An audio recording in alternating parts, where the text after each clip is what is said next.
Okay, we are live. Welcome, another live stream, Square and Compass podcast. Thank you all for being here. Please take a moment, hit that like button and that subscribe button. Any thoughts you have on Freemasonry, positive, negative, or neutral, I'd love to hear it. We're going to give it a bit of time. We're going to wait to see who joins. Mostly, what I want to do is remind everybody that on August 21st, 2 p.m. to August 22nd, 2 p.m., we are going to be celebrating the Masonic Medical Research Institute, which I cannot wait to be doing. We are going to be celebrating truly a gem in our Masonic family, and on top of that, we're going to be doing a 24-hour content marathon. So I cannot wait for that either. So I look forward to seeing you all there. Mr. Dane Mapping, how's it going? I hope you're doing well. Thank you for joining. Let me take a look at it in a bigger context. It looks good from what I can see. It looks a little bit like a bullseye. Give me 1 second. Let me pull it up on my computer so I can see a bigger version of it. But it looks good to me from what I can see right now. What are your thoughts? How's your day going? By the way, during that content marathon, 50% of all the revenues I receive, whether it be from ad revenue, super chats, gifts, is all going to be going to the Masonic Medical Research Institute. Dylan, good evening. How's it going? All right, let's see if I can track it down and see a better shot of it. Dylan, how are you doing? Thank you for being here as always.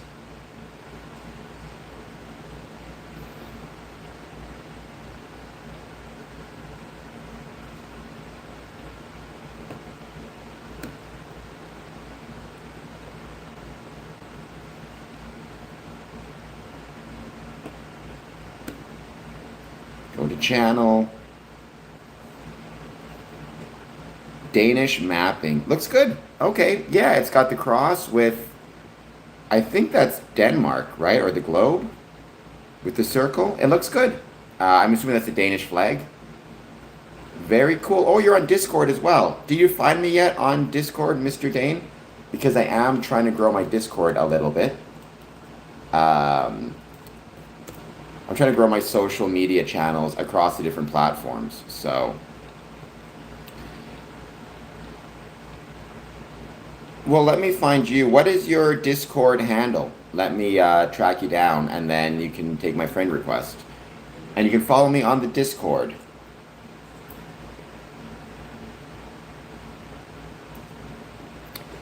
I do. Not here. Like, I don't have it on my YouTube right now, but I do have Discord. What's your username?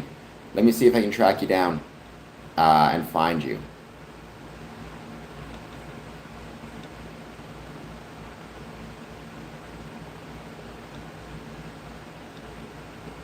Because I am trying to grow all my social media. Dane mapping is making me confirm I am a human, and I have to move animals to match silhouettes.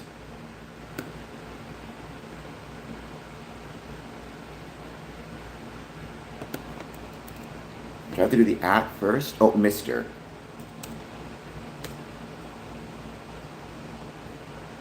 Why do I have to prove to a robot that I'm a human? I feel like that's mind-numbing. Success, your friend request to Mr. Dane Mapping was sent. Check your friend requests. You may see a friend request from Square Compass Promotions. Please jump on and please say hello. By the way, today is World Photography Day. So if you happen to have a favorite Masonic picture, or for that matter, any picture at all, please let me know. Because I'd love to see them. Thank you for the stars, Sarah. That's very kind of you. I do so little with things like my servers and all the rest of it. I know I could do better at that stuff, believe me. So it's on my list of things I want to do. Oops.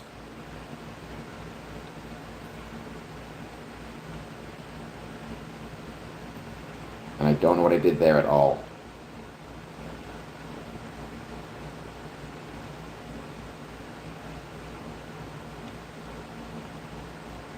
All right, I'm inviting guys to my server.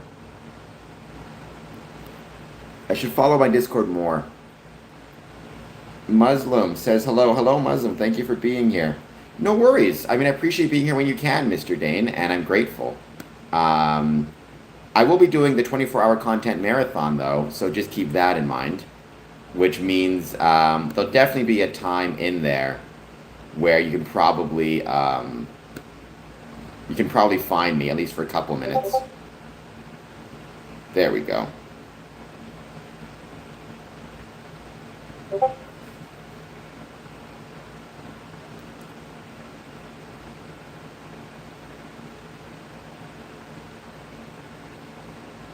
No, I don't want this. Ugh, I gotta be way better at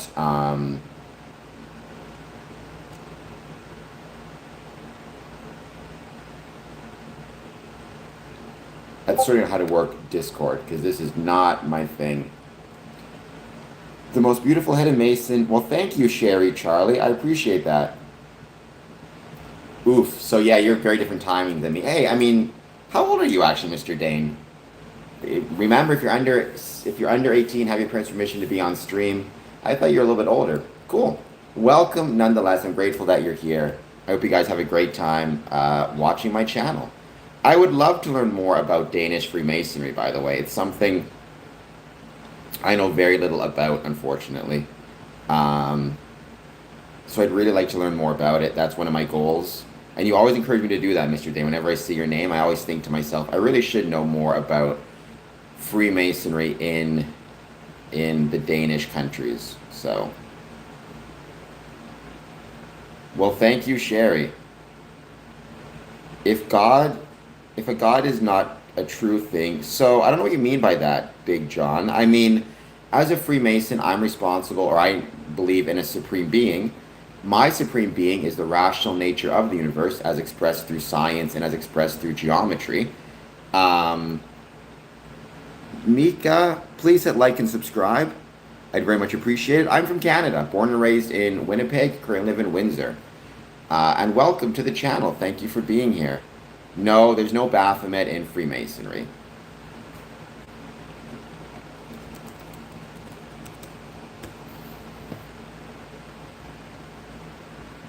Well, I mean, the question of are there universal laws and what those universal laws are, I mean, it depends. Every Mason kind of has a different idea as to what their supreme being is. You could be Christian, you could be Muslim, you could be Jewish, whatever it might be, right?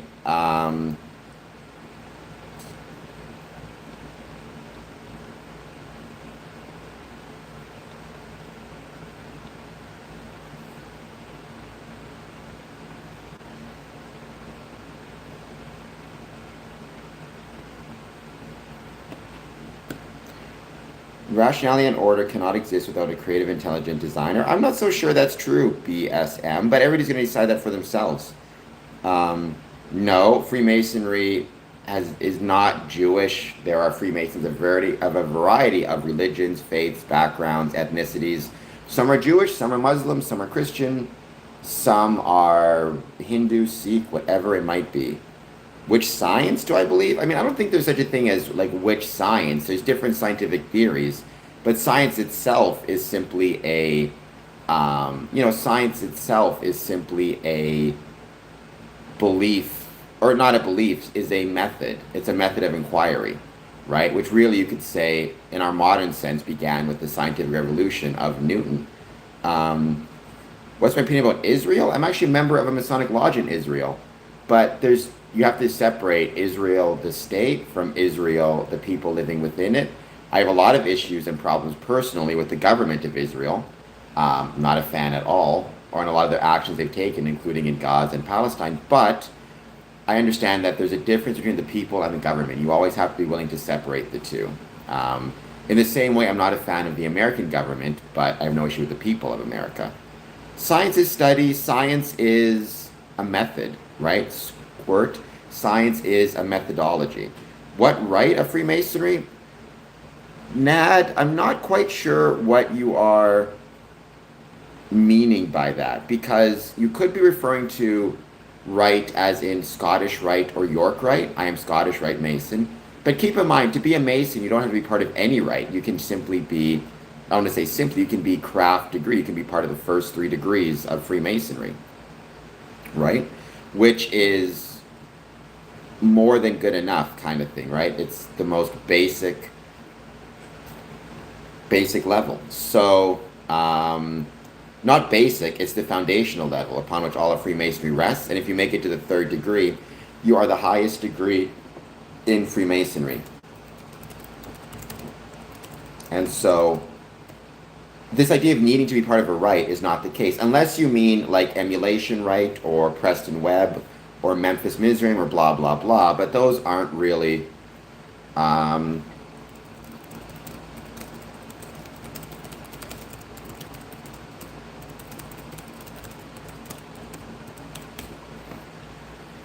So Isaac Newton is probably not a Freemason, Squirt. Some people think he is because he was part of a few organizations with well-known Freemasons, and supposedly he was a friend of Anderson, a Presbyterian minister who wrote the Anderson Constitutions, or at least compiled them in 1734. 1723. And so... But I think the evidence that he was himself a Freemason is very limited. I mean, I've seen some of the evidence that he was. It seems pretty questionable to me. I do not. I just happen to have a lot of shirts that look like this because I like them and they're easy and the collars always stay. So this is like, I have 4 of these red shirts. A friend of mine gave them to me because he knew I liked them. So a brother of mine... a brother of mine by the name of Igor.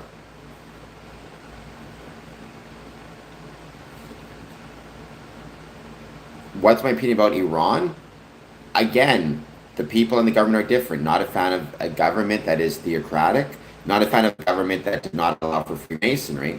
But because it's not just about Freemasonry, it's about the lack of civic engagement and civil institutions. But... having said that, I, wish nothing but the best for the people of the country. I think that they are incredible. I'm sure they are. There's also a really cool history of Freemasonry in Iran, which I've talked about before. Freemasonry, the Freemasonry has a very long history in Iran, in fact, in Persia. The Grand Lodge of Iran was formed in 1969, and then in 1979 with the Shah, it went away. My hope is it comes back. But in the meantime, my hope is this conflict ends as soon as humanly possible, period, because I don't want to see any more losses of life. There's a lot of Masonic lodges on military bases in the Middle East as well. I don't want to see anybody hurt. So I guess that's my answer to that, for whatever it's worth. Do I believe, what is the objective of Freemasonry? Nad, the objective of Freemasonry is it's worth spending time with other people. I think that's very valid and good worth. It's worth spending time with other people. Beyond that, everybody will have their own ideas about Freemasonry and what they want to see with Freemasonry and within Freemasonry. Iran must be stopped. I don't know, Gooey, who's winning or not right now. I think we need to be really careful about saying who's winning and who's losing. I think it's a little more complicated than that. I am not retired military. I never was in the military. I was born missing my legs, but and so I don't think I'd be able to join medically. But I have nothing but respect for our military. Sequel. I am not a Christian myself, but I know many Freemasons who are. To be a Freemason, you must believe in a supreme being. However, the nature of that supreme being is completely up to you. So,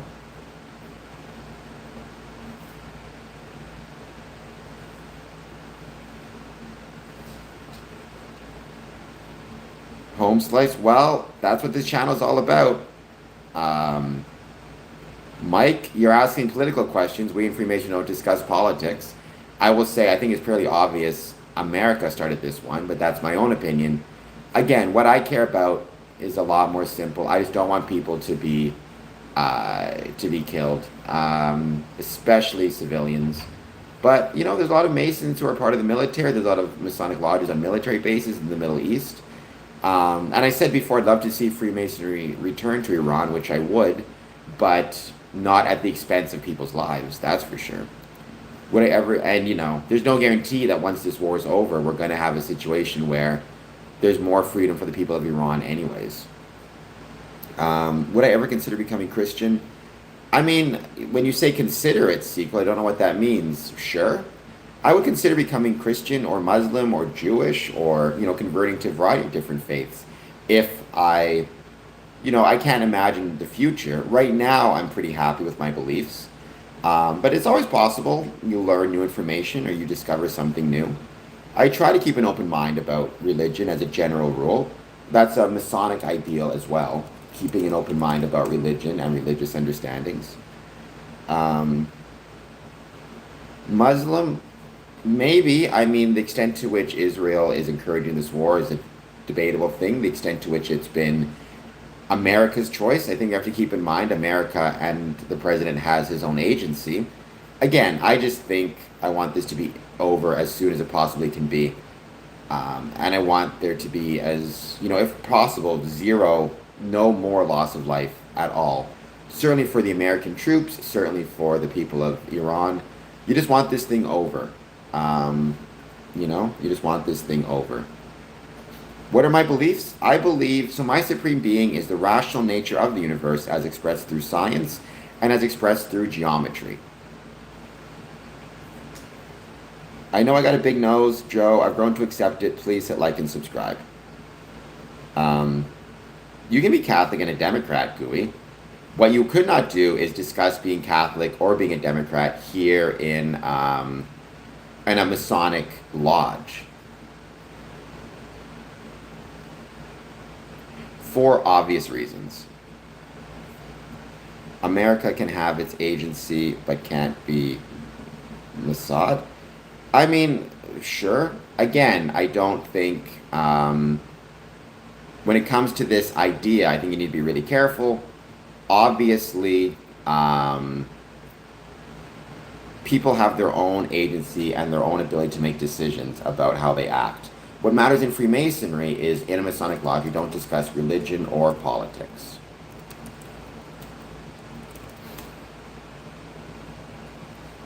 Again, I'm not a Christian sequel, so no, but I know many who do.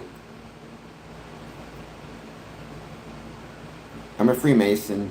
I don't reveal the secrets of the Freemasons. In fact, a lot of people talk about Freemasonry online. I don't discuss the particulars of, for example, our Masonic rituals or ceremonies.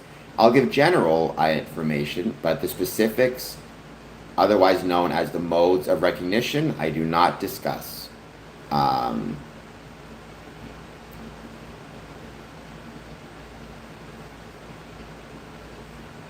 Whaleman, please hit like and subscribe. Do I? Well, fair enough. Why do you not, sir? I've never been one who's, you know, really, religion's never really spoken to me, I guess, for lack of a better term. Why that is, I don't know. I've been to church many times. I've never necessarily felt that connection to, let's say, spiritual side of things, the way, say, the way that other people do.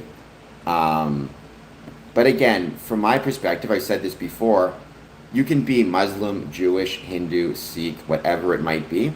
That doesn't change the fact that, you know, I know that you can be a good neighbor, a good friend, and a good brother.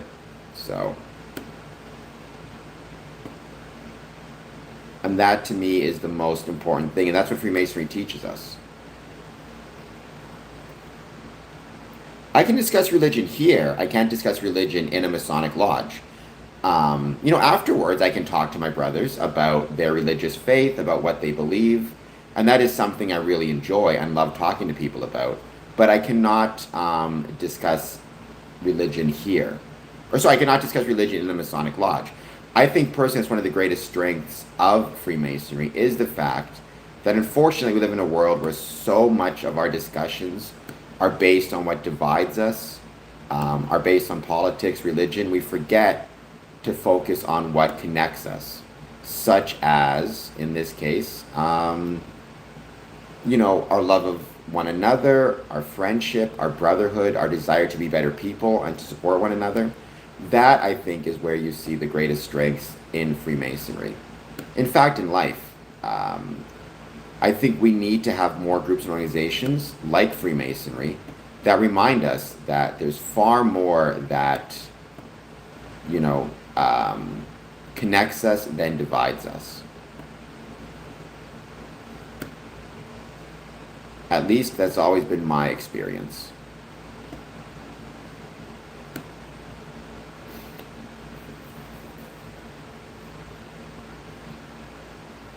Sequel, I mean, no.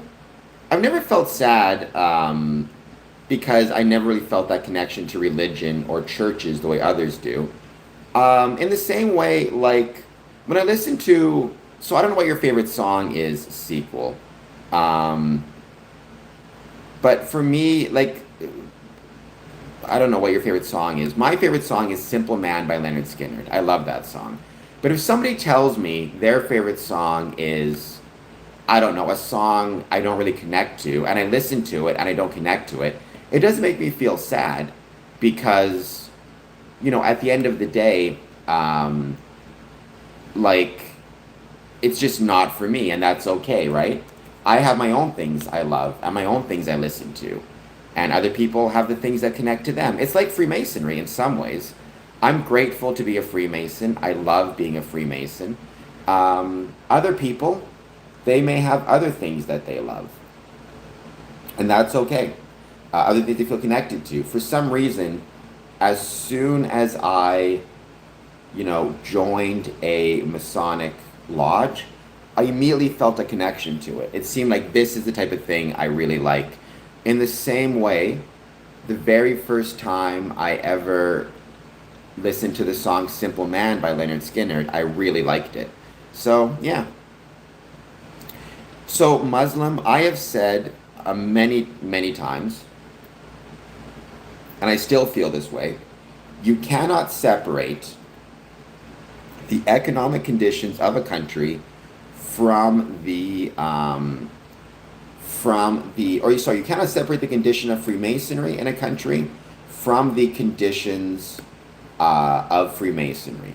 If you are living in a country, in a community, in a place that is struggling economically or struggling socially or struggling politically, Freemasonry is going to struggle as well. It just kind of is what it is, right? And there's very little that can be done about it. Our responsibility as Freemasons is to try to both alleviate that struggling and suffering, both for the community and for our members, as well as at the same time support as much as we can the broader community and help them try to get through these very challenging times, if that makes any sense, right? But I've talked about that before. Like, all the evidence shows that one of the major issues that we have right now, not just in Freemasonry but in the world, in civic institutions, is the economic conditions that we're facing are such that we are, for lack of a better term, turning our back on civic engagement to focus on economic concerns, saving money, etc., etc. I once had a brother report to me on this channel that he did not travel to a Masonic funeral because it was about an hour away and he couldn't afford the gas. These things matter.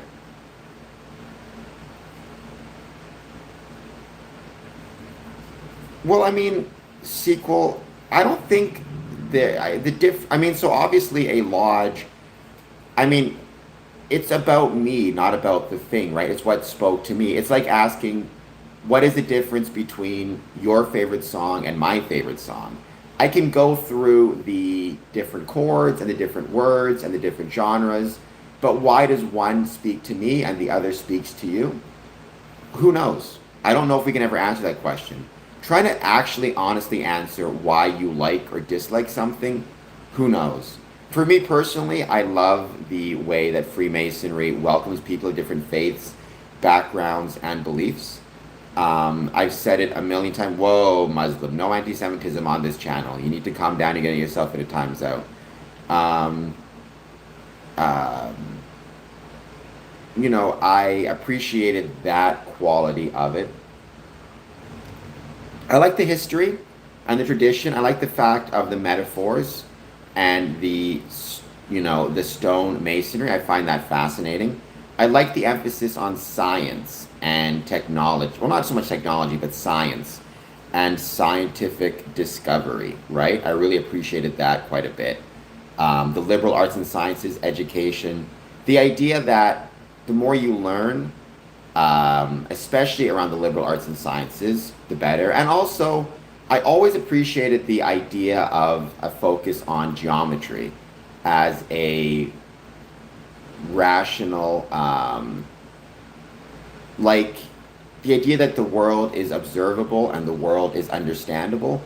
And as a consequence of the world being observable and understandable through things like geometry, it tells us that we can live in accordance with nature. We make smart decisions, we make decisions in accordance with nature, we're going to have a better life.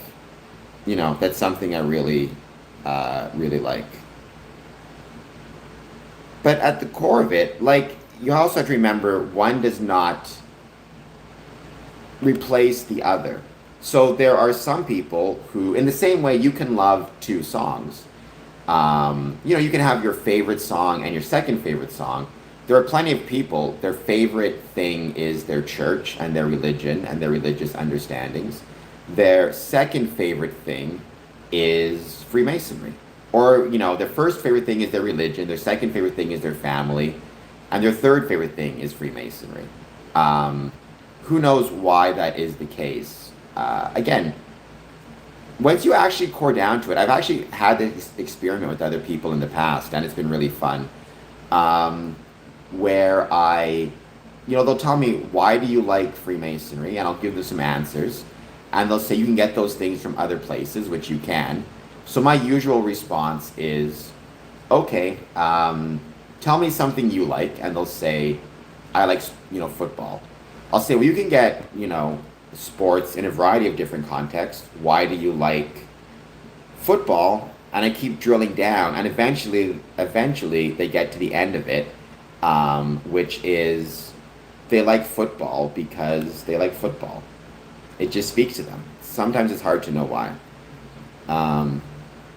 Muslim, you need to calm down a lot with this stuff. I'm not saying I'm a fan of Benjamin Netanyahu, I'm not, but we can't discuss we can't discuss politics in Lodge. I can discuss it here, and I can definitely give you my opinions here. I know many Polish people. There's nothing wrong with smoking cigarettes.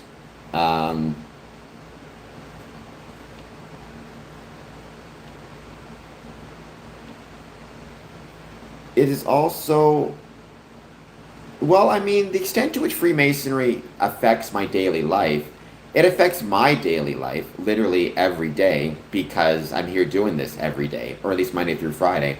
And I'm trying to turn my passion for Freemasonry into a profession, which by definition requires me to think about Freemasonry all the time, at least on some level. And even back in the day when I wasn't focused on this, I was attending lodge meetings every day, or the coffee club, or Scottish Rite. I was organizing, special events and degrees and celebrations and whatever else it might be. So there's no doubt that, you absolutely discover, I'm trying to think of the word, like you discover ways it connects to you. And there are different, like every day I'm discovering a new way that Freemasonry impacts the world in some way. Like, for example, I was just watching VHS Beyond, and Mitch Horowitz is part of that movie.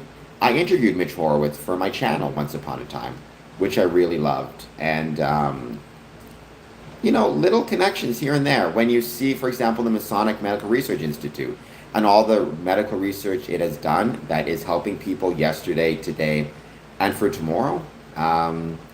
But that, you have to be looking for it, right? You have to be focusing on it. If you're not focused on it, like a lot of people, they're Masons, they go to lodge once or twice a month, or maybe once or twice a year, and then you never see them again. That happens all the time. I don't know what it means having an appeal to my community versus Christianity. I mean, I'm not really sure what that means, sequel. I think Christianity is a system of beliefs. Churches can appeal to their communities. In fact, churches do a great deal to help their communities in a variety of ways, right? You very often see churches, so, whether it be, in a variety of different things that they do. Um, Food banks,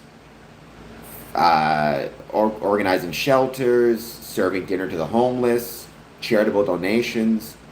Christianity is just a belief system. It's what people do within it that makes the difference. Um,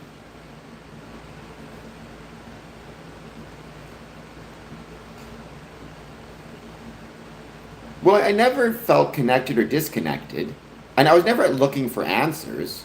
I mean, I'm happy with the knowledge I have at. Well, I mean, I'm always happy to learn new things, and that is something I'm always grateful when I do learn something new. I believe in lifelong learning, whether it be about science or space exploration. I really enjoy learning about. When you say, I mean, I was never looking for answers in a spiritual sense. When I joined Freemasonry because I was looking for a way to, help the community. I believe that we have a responsibility, if we're going to be alive, to try to make the world a better place. Freemasonry is one way to do that. Civic engagement is one way to do that. Some people find that way by volunteering at their local, homeless shelter, whatever it might be, right? I believe that Freemasonry was a way through which I could try to make the world a better place. And yeah, but the idea of I've never been looking for any type of answers in a spiritual sense. I'm comfortable not knowing what happens when I die. I'm comfortable not knowing necessarily how the universe was created. That is something I'm comfortable with and okay with personally. Um, Masons have rich people, poor people, and anything in between. Right, Freemasonry, you need to keep in mind, it's not for rich people or poor people, it's for anybody. Um, there have been, George Washington was a Freemason, but so might your local plumber be a Freemason. So might the local guy who, um, is unemployed at the moment. Anybody who promises, um, join Freemasonry, you'll get rich and famous, is going to be very disappointed because you're not going to get rich, you're not going to get famous.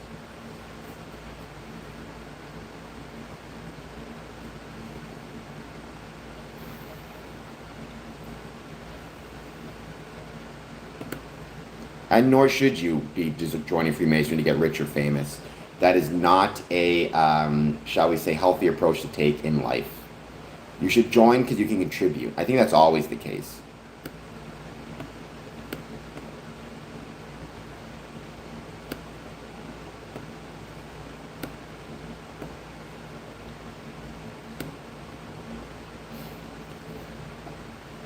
SM, I've known a lot of Freemasons. I've been a Freemason for 20 years. Never seen any evidence that it's rich and powerful people who are Freemasons. Nene, I am not a movie actor. If only I was. How wonderful would that be? But I am not. I'm not handsome enough to be a movie actor, as is noted on all of my streams.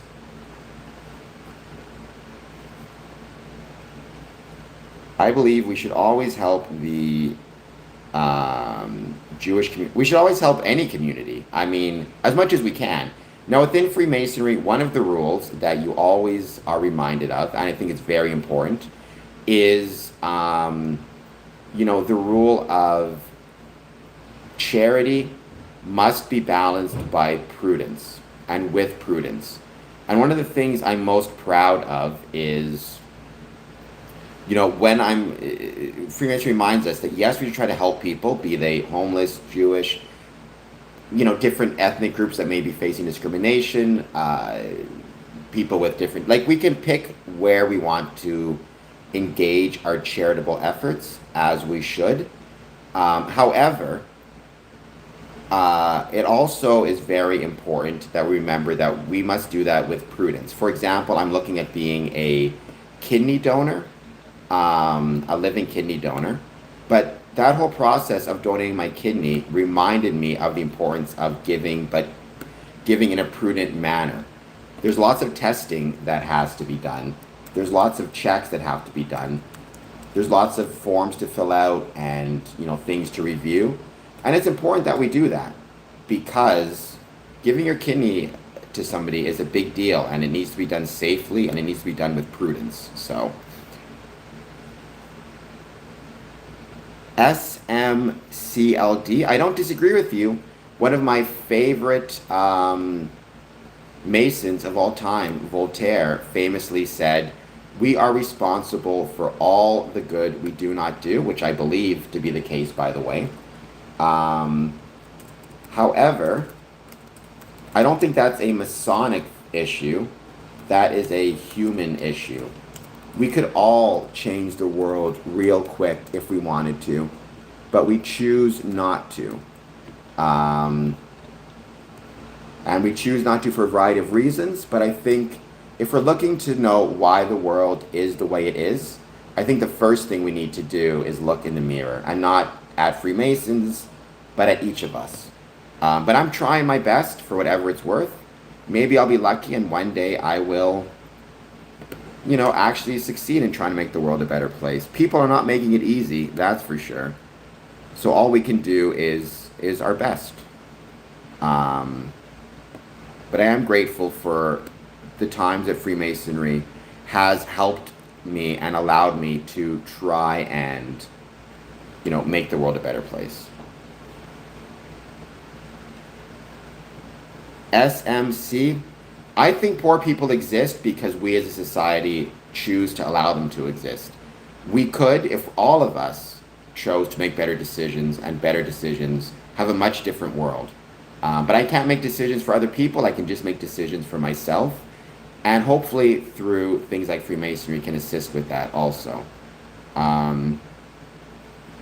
Dalton, I agree with that 100%. And that's the biggest problem that we face right now is, whatever you think of Freemasonry, most people, in my experience, are more happy to complain about the state of the world than take steps to fix it. Taxation is always an issue. Freemasons need to think about taxation in a variety of different ways as well, right? Tax status, property taxes on our buildings. If our members are struggling paying taxes, that's going to be a big issue when it comes to paying their dues, etc., etc. And also me as a, business owner, as a sole proprietor, I need to be thinking my taxes all the time as well.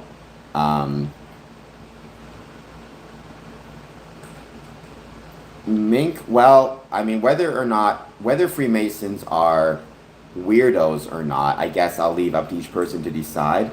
I might be a bit of a weirdo. When it comes to robes and stuff, our Masonic rituals, as I've talked about before, right, they are meant to create bonds of brotherhood through shared experiences.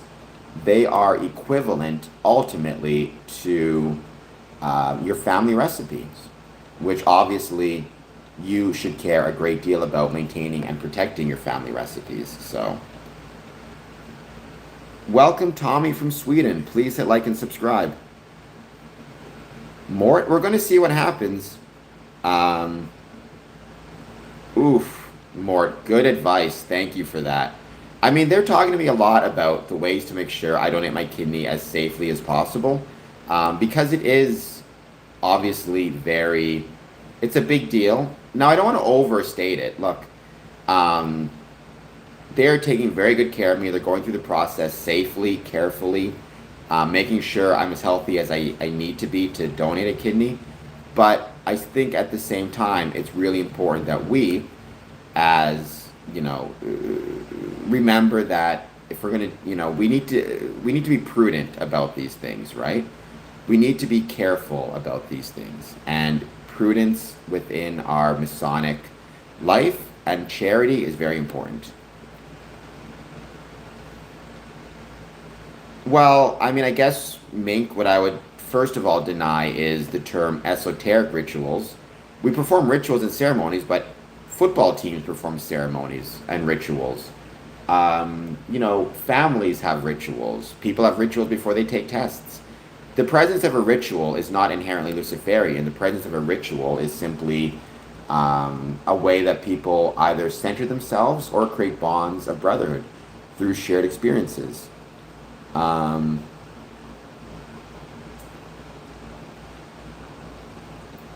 So, SMCLD, you say I was a Mason, but I saw through the BS. What did you see through? What do you mean by the BS? Don't get me wrong, there's a lot of things about Freemasonry that I wish were different.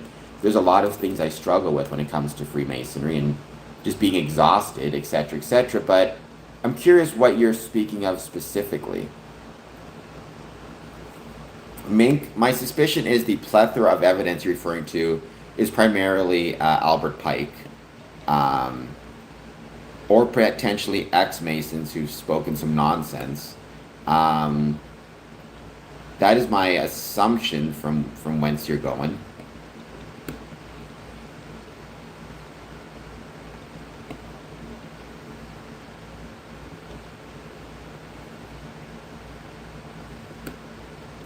I am back. If you think I'm missing, or you're not seeing me,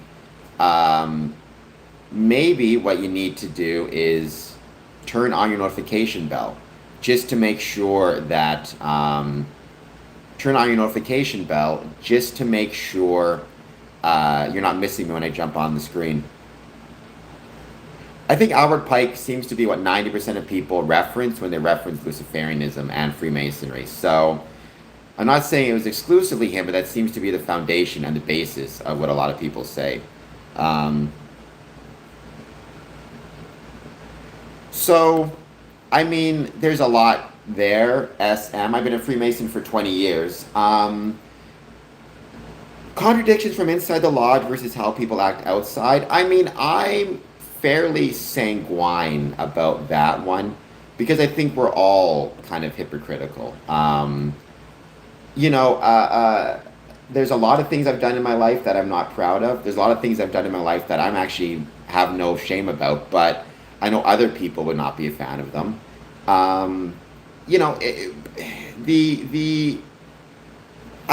don't expect Masons to be perfect outside of the lodge. I expect Masons to, be compliant with the laws pursuant to the Anderson Constitution, but, human nature is really complicated. I understand Masons outside the lodge may not be perfect. I don't mind that so much. Obviously, there's levels to everything, right? But, if I find somebody outside the lodge is a serial killer, that's one thing, and that's not okay. If I find outside the lodge somebody is like an asshole, but inside the lodge they're kind of nice, who knows? I'm not necessarily going to be too concerned with that. I think human nature is such that it kind of is what it is. The inability to adapt to modern times, that is a more accurate, to me, that is something that I would say I struggle with as well, seeing Freemasonry. It bothers me how often we are not adapting to the modern world. We are letting things kind of slide, and it's really unfortunate. A good example, a lot of Masons have no idea how to properly utilize social media or how to properly utilize, they have no idea what challenges are being faced by young men today and how Freemasonry needs to adapt to meet those challenges. I've talked about that a lot on this channel in the past. In terms of not making a difference, yeah, I mean, I don't disagree with that as well. I've said it before, Voltaire, right? We're responsible for all the good we do not do. There's a lot of Masons, unfortunately, who are not only are they not choosing to make a difference, but in some ways, again, they're making choices that make the world worse. For example, they are not taking care of themselves physically. They're not eating well. They're not, exercising regularly. And then they end up in the hospital. And now everybody else in society has to gather together to take care of them. Obviously, I believe in a single-payer healthcare system, but I believe we as Masons have a responsibility to take care of ourselves physically, eat well, drink lots of water, exercise, so we limit the likelihood of us ending up in hospital. If nothing, things like that. there's so much that Freemasonry could do that it isn't doing. But I think that is not unique to Freemasonry. There's so much that each and every one of us could be doing that we don't do. This channel is my attempt to push Freemasonry more towards a way that I would like it to be, and a way that I would like people to see it, and a way that I wish it always was.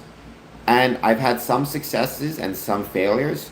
I understand some people leave, and so be it, but I would say I think truly there is a way for us to turn Freemasonry around and make it something,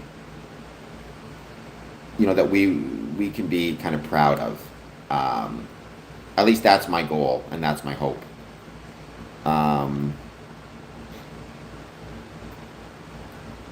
No, Mink, that's not what we swear. I've never sworn an oath not to admit what is really going on, because what it sounds like you're saying there is I've sworn an oath to lie. I swear an oath to never reveal the secrets of Freemasonry. The reason I swear that oath is the same reason I agree with my family that I won't share the family recipe, or the reason that I maintain the secrets of a friend. If a friend comes up to me and says, "Can you keep a secret for me?" As a good friend, I will keep that secret, unless it's something illegal or immoral or hurting other people. It's because I have a responsibility to those around me, and the secrets are not mine to give away. Sure, swearing an oath, making a promise. Ultimately, SMCL, I don't even think you made a promise to your brethren. I think you made a promise to yourself, ultimately, right? I think that's something you need to keep in mind. The promises made in Freemasonry are promises you make to yourself. If you break that obligation and you start to reveal the secrets, blah, blah, blah, ultimately you're letting yourself down, more so than your brothers. Hey, coffee is wonderful, Robert. Coffee is wonderful.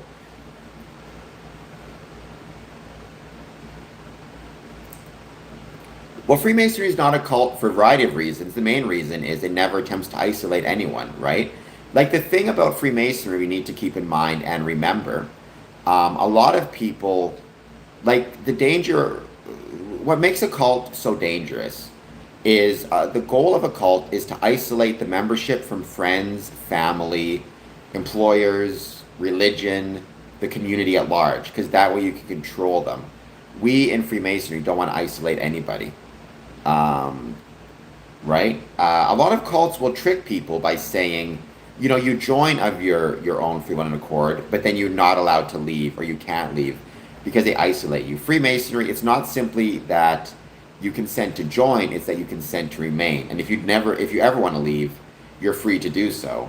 And Freemasonry does not isolate you, which means you're able to leave without issue. A lot of cults, what they do is they will say, you can leave anytime you want, but they will slowly isolate individuals more and more and more, to the extent that if they ever decide they want to leave, they will not be able to, because they've been isolated financially, socially, religiously, spiritually, etc., etc. That is true. In some ways, you might have more success if we were brainwashing people, but that is the type of success I do not want to have. So, there you go.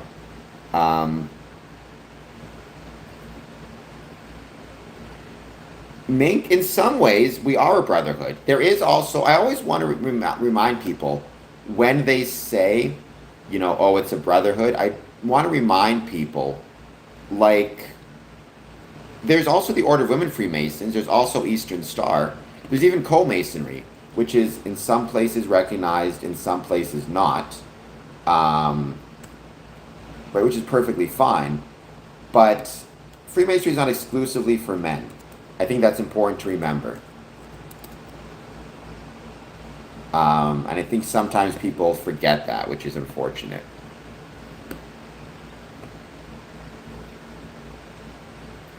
Yeah, as SMCLD says, right? It's not just about, like, joining of your own free will and accord. It's about remaining of your own free will and accord, which Freemasonry will always support. If you want to stay, stay. If you choose to leave, you choose to leave. And so be it. I sometimes get annoyed with people leaving for like years and coming back because it's one of those things where it's like we had to stick around and keep the lodge afloat, and now you're back and kind of benefiting from the hard work that Masons put into keeping the lodge afloat. But that's my own personal opinion. I know a lot of guys would disagree with that as well. Um,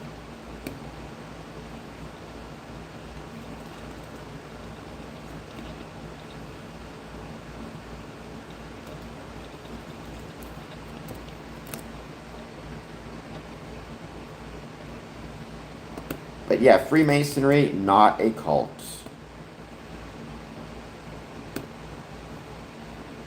But if people choose to believe it is, it's one of those things where like, so be it, right?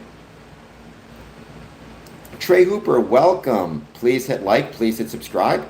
I'm a Mason as well, currently the Worshipful Master of Border Cities Lodge, number 554. Also past master of Windsor Lodge 403 and Harmony 579. There might not be any 33rds. This weird obsession with the 33rd degrees drives me crazy. I don't know where it comes from or why people have it, but Freemasonry has nothing to do with the 33rd degree. Let's just keep that in mind. Not letting me rephrase that. For Craft Lodge, for York Rite, for the Shrine, for Eastern Star, for Demolay, for Rainbow, Freemasonry has nothing to do with the 33rd degree. Now, certainly the 33rd degree is a valuable and wonderful degree. It's part of the Masonic family. It's an honorific degree, part of Scottish Rite. But the idea that, for example, the 33rds is the highest degree in Freemasonry is not true. It's the third degree, it's the highest degree in Freemasonry. The idea that the 33rds have some type of power or control, political, financial, legislative, over Craft Lodge, over AF and AM or F and AM Freemasonry is also not true. So this weird obsession with the 33rd degree, I don't get it. I do not understand where it comes from. 33rd is a side quest. Yes, that is a good way to put it. I mean, SMCLD, that's a good way to think about it as well. Yeah, think about it as a honorary colonel or a side quest if you prefer. That's an interesting way to put it, SMCLD. I've never heard that described that way before. I don't know if I would describe it that way necessarily. I mean, the highest degree in Freemasonry, maybe you could define it as,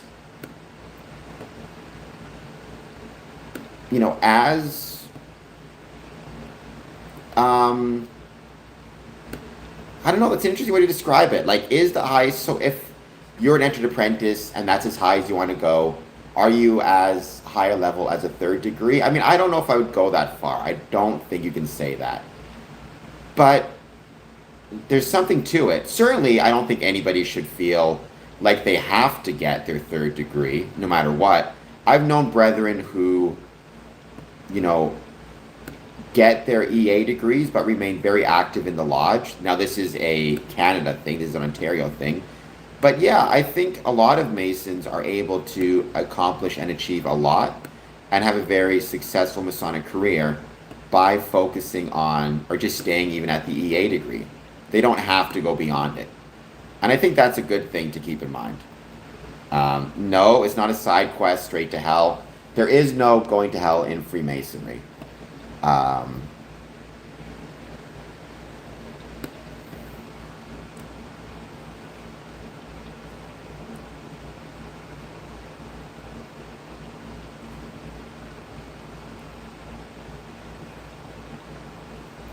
Very sorry to disappoint.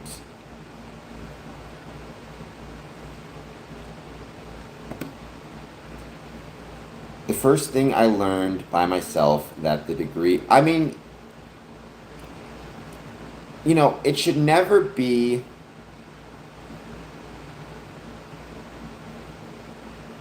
like, how do I say this in a way that makes sense? It should never be, if you are getting degrees because you I don't know. If you're getting a degree because getting the degree speaks to you in some way, who knows why precisely, but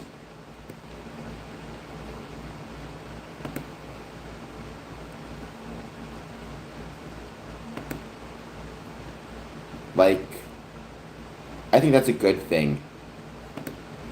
If you are getting a degree, however, because you feel that you want the prestige, you want the specialness, you want the title, that's not good. I think it has to first and foremost speak to you. It has to be something that you really appreciate and you really want to get. If you have that, then it's a good thing. But going to get the degrees exclusively because you want to kind of big yourself up, that's not good. It actually creates a big problem in Freemasonry, right? It creates a big problem of what's called the over-justification issue, which is people are, if you are constantly giving people titles and degrees and awards and celebrations because you're trying to keep them in lodge, sooner or later they're going to stop coming because it's going to mean less and less to everybody.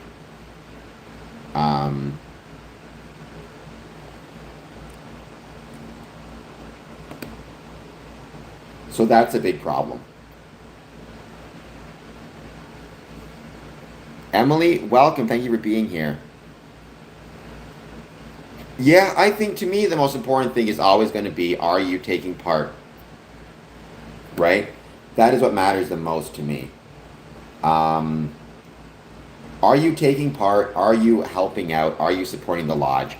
And it's very possible, especially in Canada, to do that just as much through, the first degree, entered apprentice, as it is the third degree. You may not ever be able to take an office, but you can volunteer. You can show up to clean up the lodge. You can grab a vacuum. You can help serve the food. You can help with fundraisers for special events. You can do groundskeeping work. You can help people study for their for the first degree itself. There's a lot you can do. And it's important that we remember that when it comes to our Masonic experience. I think sometimes we get way too concerned with having to advance, and not focused enough on what can we do to create a more enjoyable lodge experience and what can we contribute. Nice. I got my hair cut too, Dad. So you and I must be thinking the same. If I was born this generation, I'd mog. I don't know if that's a good thing or not.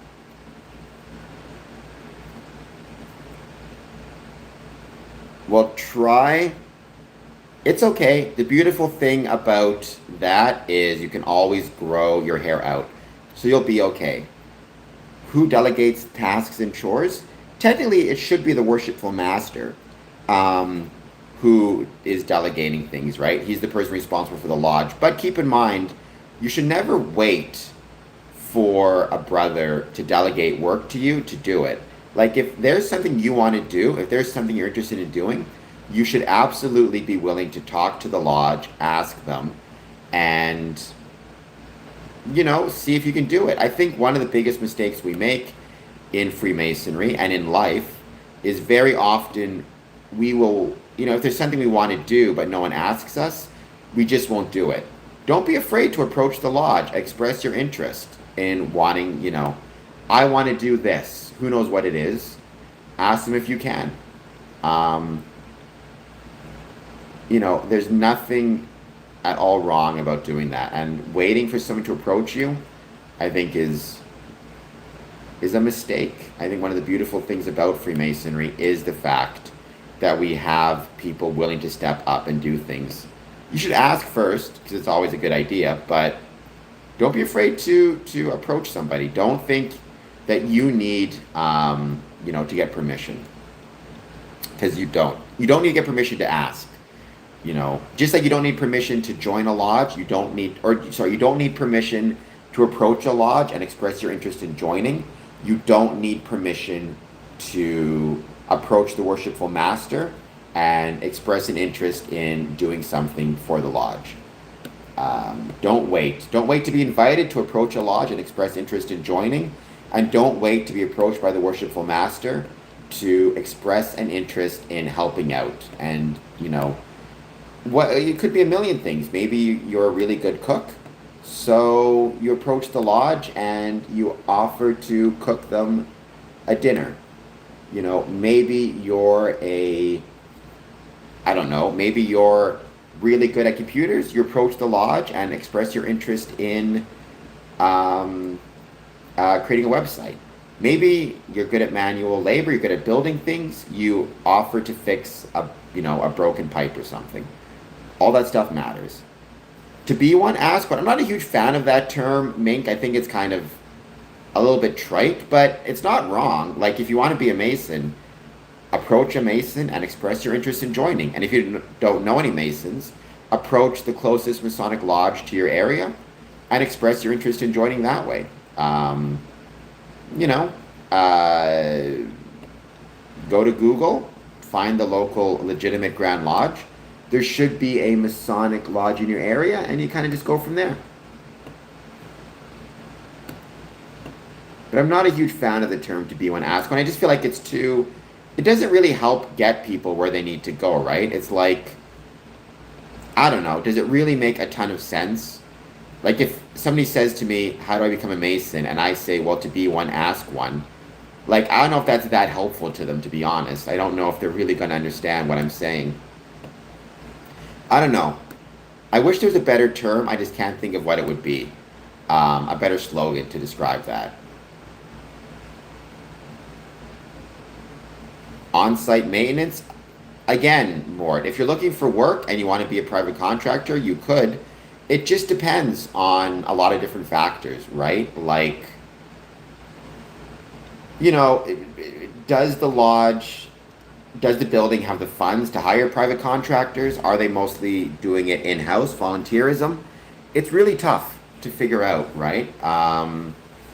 But you can approach them. I do know some Masonic buildings that hire private contractors to do janitorial work, to do landscaping, to do any of that stuff. So, yeah, you can definitely approach the lodge and express your interest in joining.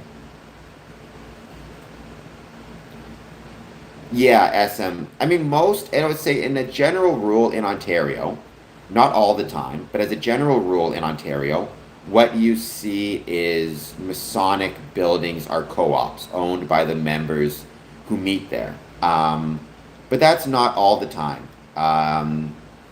Right? Sometimes it's privately, like it's a private landlord who rents it out to the Masons.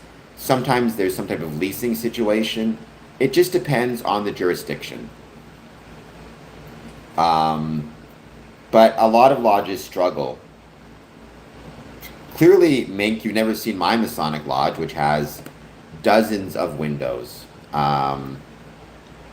Actually, I've used to know the number. I think like 60 something, if I recall correctly. I used to know the number of windows because I applied for a grant to get our windows updated. You've also clearly never seen my favorite Masonic building, the Glenview Masonic Temple, which has, dozens of windows as well. The idea that Masonic buildings don't have windows is silly. Now, Masonic lodges will keep the blinds shut during a degree night or not have windows into the lodge room because we're trying to maintain the secrets of Freemasonry, to maintain brotherhood. Um,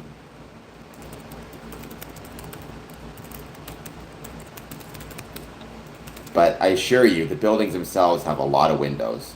No, Freemasonry is not an evil cult. Two guys, please hit like and subscribe.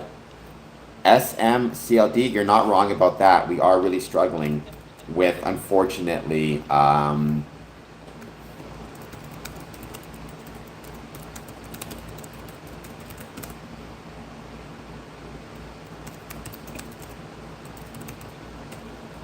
lot of us are really struggling with maintaining older buildings. As someone who's a member of a building that's over 100 years old, believe me, I feel it. I deal with it. In some places, it is Zig. In many places, but it's not exclusively that, right? So, for example, I've been to locations where they use a Quran, they use a Torah, they use all three. I've seen eagle feathers used. as a general rule, in especially in places where, for example, it's majority Christian, they will use the Bible as a volume of the sacred law with an understanding that other brothers can use their own volumes of the sacred law depending on their religious affiliation. So I've seen Qurans, I've also seen different versions of the Bible used, and I once saw an eagle feather used as a volume of the sacred law. But the default, because you don't want to just let people put any book on any time, the default tends to be the Bible. Certainly in a lot of Christian content, or places where it's a Christian majority.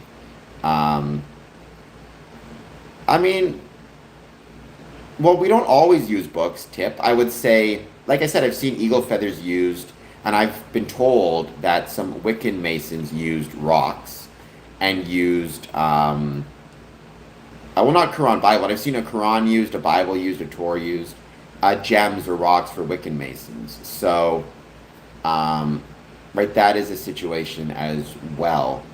I mean, whether a tradition is weird or not, you can decide for yourself. I think human nature is such that, very often what seems weird to some is a very common kind of thing for others, right? It's just my favorite types of movies are scary movies. I love horror films. They're my favorite. For a lot of people, they find that weird. It's just what you're interested in. Often what seems weird on the outside has meaning and purpose on the inside. Um, People keep telling me that. I mean, many people love Freemasonry, many people hate Freemasonry, but Freemasonry is not a cult. Um,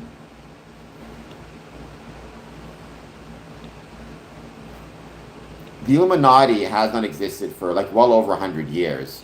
At this point, the one way that the Illuminati exists is as a way to scam people out of money by sending them messages.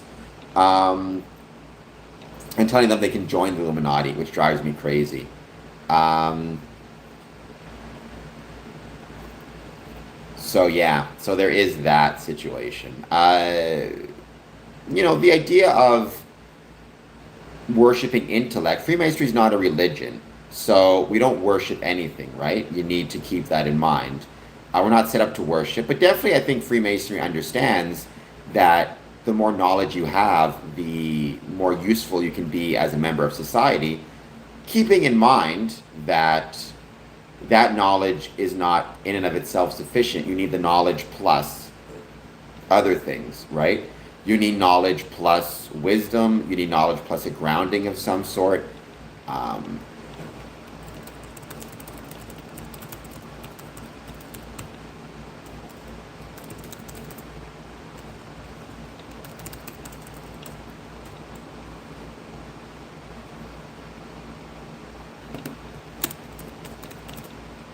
so all that stuff is really important to keep in mind.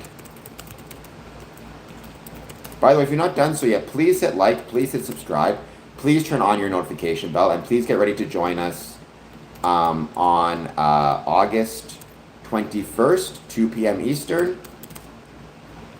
We are going to be celebrating, amongst other things, we're going to be celebrating the Masonic Medical Research Institute and doing a 24-hour content marathon as well, which I cannot wait for. So please make sure to check that out. It's going to be a blast.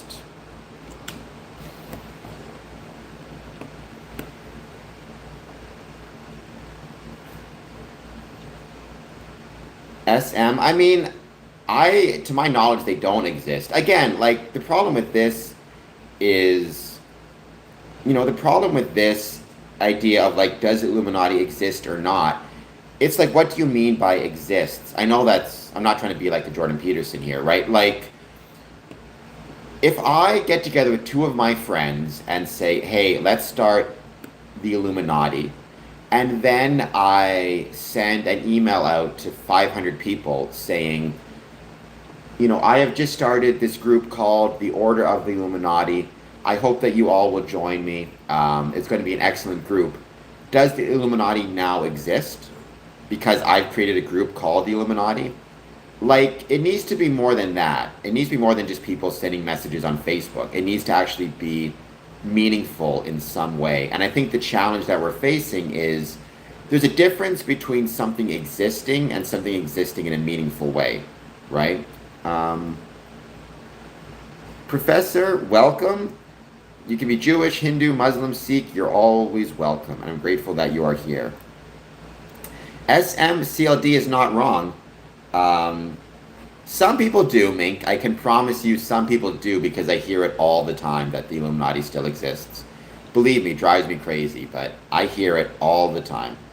Um, Never been to Liverpool Masonic Hall, Mort, but I'd love to be there. I think it'd be incredible. I am always grateful to visit as many different Masonic lodges as I can. Because there's so many incredible ones out there. Well, I'm sure there's many groups of people who meet in secret. I mean, I'm not sure.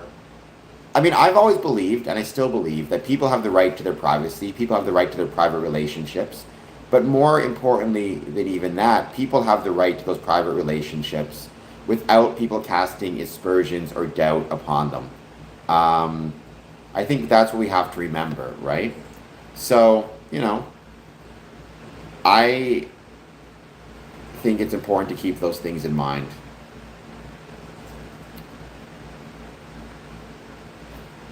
Oh, the inner circle. Yeah, you hear that a lot. SMCLD. Mink. I don't think anybody or any group is deciding politics and commerce. There's just too many competing interests, right? So the danger of competing interests um, is incredibly important to keep in mind. Like the idea that, for example, there's some inner group, like the people from Russia in this inner group would sooner or later find themselves at odds with the people from America, who would find themselves at odds with the people from Japan, because they have competing interests, economic and otherwise. Well, people vote for the government, and the government passes the laws. And then, if you don't like the laws, in theory, you vote for another government in 4 years, and they repeal the laws, right? We don't have direct democracy in most places. Direct democracy is pretty hard. And I say that as somebody who is a supporter of democracy. And in fact, I think all Masons would, on some level, be supporters of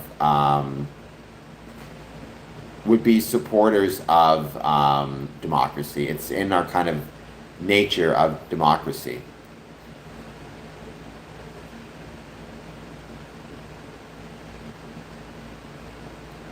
Is that my role, light free? What if my role is just to do what I think is best for Freemasonry and for myself and for my community. Most importantly, being the community part. Um,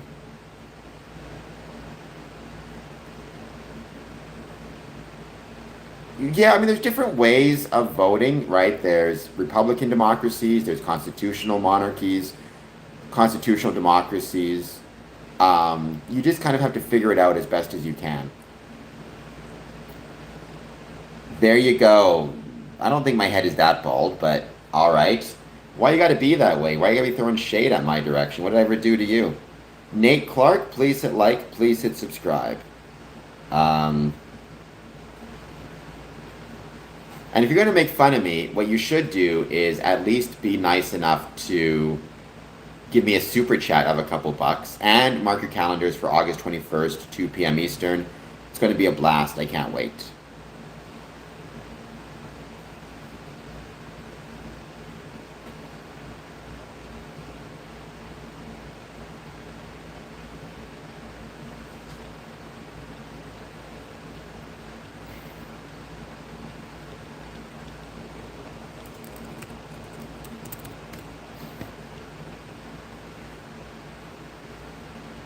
Freemasons aren't deciding the fate of the country. Freemasons aren't deciding the fate of anyone.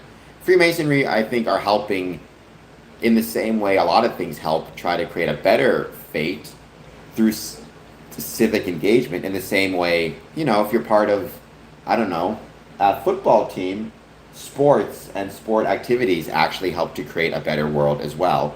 But we're not deciding anyone's fate. If you think we are, you are incorrect. Um, Well, you weren't making fun of me, Light Free. SMCLD was when he said, the only inner circle I see is my bald head. So that was pretty harsh. I don't think you're making fun of me, Light Free. I just think you're wrong. There is no inner circle. As someone who's been a Freemason for 20 years, who's traveled around the world for, to check out Freemasonry, I can assure you there is no quote unquote inner circle. Um, People can believe what they want, but they're wrong.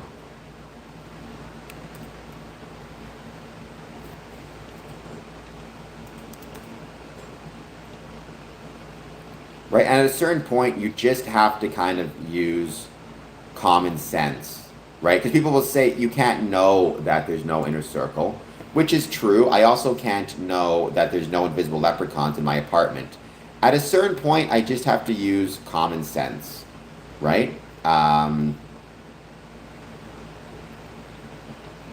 proper intelligence to be able to recognize what I've seen, what I've witnessed, and what I understand based on what I've seen and witnessed to be the case. Right? One of the biggest dangers, again, is people seeing these type of people going, you can't know something to be sure, therefore it must not be the case, or therefore you must be wrong. I don't know for sure there's no invisible leprechauns in my apartment, but everything in my experiences tells me that's not the case. I don't know for sure that there's no secret cabal running Freemasonry, but everything I've seen tells me that's not the case. Um, well, I mean, there are cliques, SMCLD, within Freemasonry, but there are cliques in everything. That's not, I mean, inner circle implies a group extracting power or control over the rest secretly, which is not true. I mean, everybody knows who the worshipful master is, everybody knows who the secretary is, everybody knows who the treasurer is. That's a very different thing, right? What is a high-ranking Freemason? Because once again, the highest rank in Freemasonry is the the third degree. So define highest ranking Freemason. Well, SMCLD, maybe you're seeing these invisible leprechauns, but maybe less mushrooms might be a good idea. Although I suppose, so long as you're talking to a doctor and being safe, that's what matters most.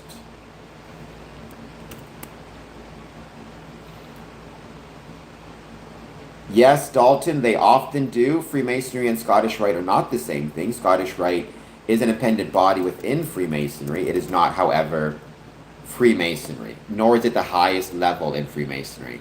That is the third degree. I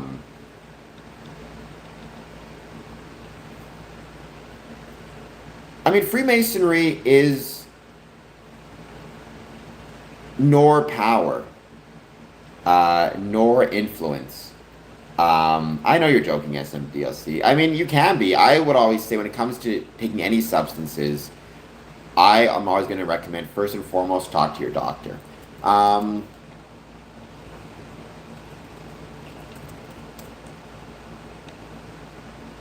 There are 33 degrees in the Scottish Rite. However, it's a side quest. It's not the highest degree in Freemasonry. Manly P. Hall did not join Freemasonry until about 30 years after he wrote The Secret Teachings of All Ages. You need to take Manly P. Hall with a grain of salt. Yes, SM, but the main branch, or not the main branch, the root is the Craft Lodge. The root is the first 3 degrees. That is the foundation upon which everything in Freemasonry rests. You could remove, I'm not saying I would want this because, I think I think the 33rd is great, or I like my 33rd degree brethren, but the point is, you could get rid of the 33rd degree, Freemasonry would still exist. If you got rid of the first 3 craft degrees, Freemasonry would cease to exist. So that is what you always need to keep in mind when you have this weird obsession with 33rd degrees. Blue Lodge is the root, absolutely. The first 3 degrees, unfortunately, or fortunately, depending how you view it, Dalton, They are nowadays doing more and more situations where they are encouraging or they are having degree camps, or I forget the term, where you do all 3 degrees in a day. I don't know how I feel about that. I think Chicago has it. I think Ohio has it. I'm not sure I'm a big fan of that personally.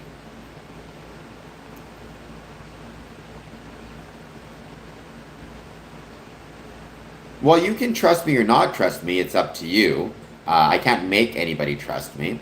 Um, and if you choose not to, so be it. I guess I would ask the question, why do you not trust me? Is it because I'm saying things that do not reaffirm what you already believe? Or is it, in which case maybe you are just predetermined to dislike Freemasonry or to your beliefs? And are you basing those on 20 years of being a Mason, 20 years of lodge meetings? Not only that, but meetings all around the world. From whence are you getting your distrust of me? Um, I mean, so my 3 degrees took about that long as well, Dalton. Within Scottish Rite, I don't think you can get. I know some places do that where you can get all your degrees up to the 32nd in a weekend. I personally am not a big fan of that as well. It took me about a year to go from Lodge of Perfection to Rose Croix. I didn't go with consistory. I stopped at the 18th degree. Um, I've, I mean, there's been times, Indiana, where I've sat in the bathroom chanting after eating Taco Bell and needing some assistance from my supreme being, that's for sure. So that has happened, I'll say that. Um, do you like chili beans and ketchup? I like chili beans, but I'm not a big ketchup fan, as some people on this stream are well aware. Um,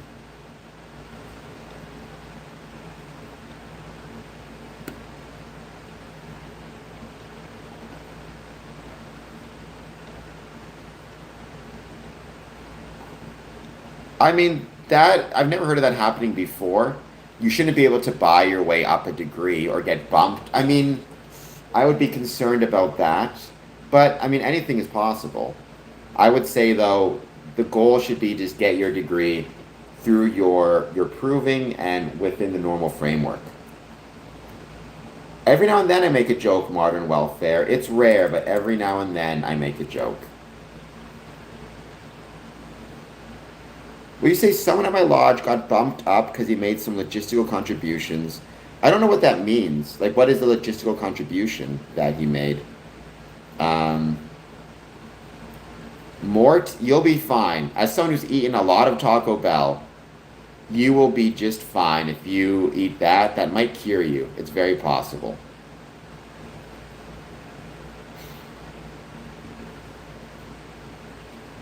By the way, it is. No, Freemasons are like Freemasons. We're not like anything else. I mean, maybe you want to say we're like the moose or the elks in some ways, but we're older. We are, we are what we are. We're not like anything else. Um, what was when you say bumped up? Do you mean bumped up in a degree? Like he went from his first to his second? Like, do you just mean bumped up as in recognized or given an award? Which I think is perfectly acceptable. I think that's awesome. If somebody does something to for the lodge and it helps the lodge, then absolutely, I think it's completely awesome to recognize them with an award of some sort, and that can be very helpful to keeping people active and engaged. Um, Humor is cathartic. They can't be, Mink. I don't know what you mean by trace back to the myth. At least not directly. Sure, legendarily or in ideology maybe in some ways, but literally Freemasonry does not trace to Babylon and traces to Scotland in 1634, despite what Mackey or the Regis poem may say. Now, metaphorically, again, stonemasonry, maintaining of trade secrets, all the rest of it, that can go back as far as you want it, I suppose. It can go back even further than Babylon. To the first stonemasons on the plains of Africa, creating stone tools. But that's a different thing than saying it's literally the case. Skyfall. If you want to be a Freemason, to be one, find one. Or to be one, ask one. To find a Masonic lodge in your area and express your interest in joining. That is really all you have to do. That's at least what you have to do. That's the first step. Find a Masonic lodge in your area, approach them, and express your interest in joining.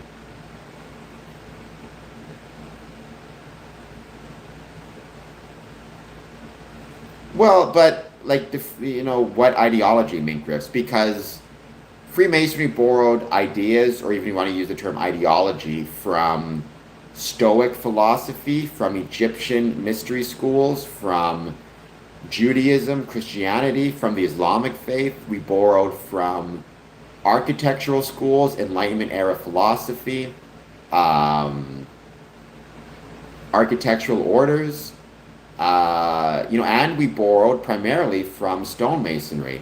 Right, first and foremost, Freemasonry is the continuation of stonemasonry in a social setting. I mean, I think Luciferian philosophy came after Freemasonry, so I don't think we borrowed from it. I mean, Albert Pike, who was probably a Luciferian, although it's questionable, he didn't come on the scene until about 150 years after Freemasonry was already well established. So, I have not watched the Odyssey yet, SM. I mean, I don't know when Luciferian philosophy started. I don't know when you put that as the first date. I mean, I've never seen anything in Freemasonry that I would understand to be Luciferian, despite what Albert Pike says. Oops.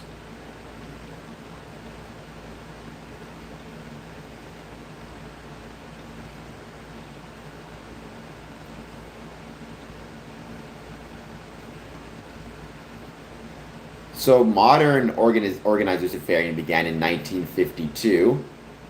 Um,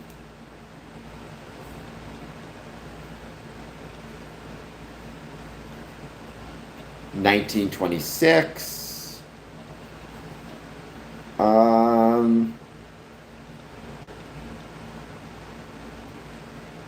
I guess 1231. The Luciferian label was first used.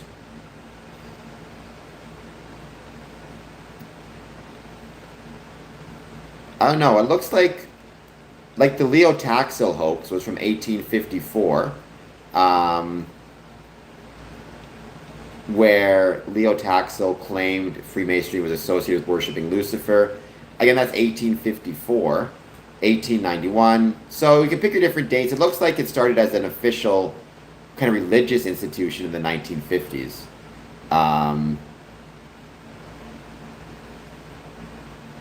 Worst person in history, Mr. Dane? I don't know. There's lots of possible contenders for that one, unfortunately.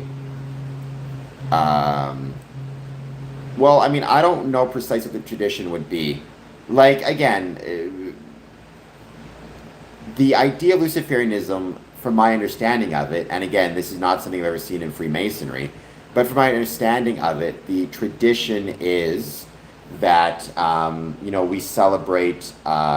It's the idea of celebrating, or Luciferian celebrates the pursuit of knowledge. So Lucifer is a figure similar to, say, Prometheus, like bringing fire to man, bringing knowledge to man.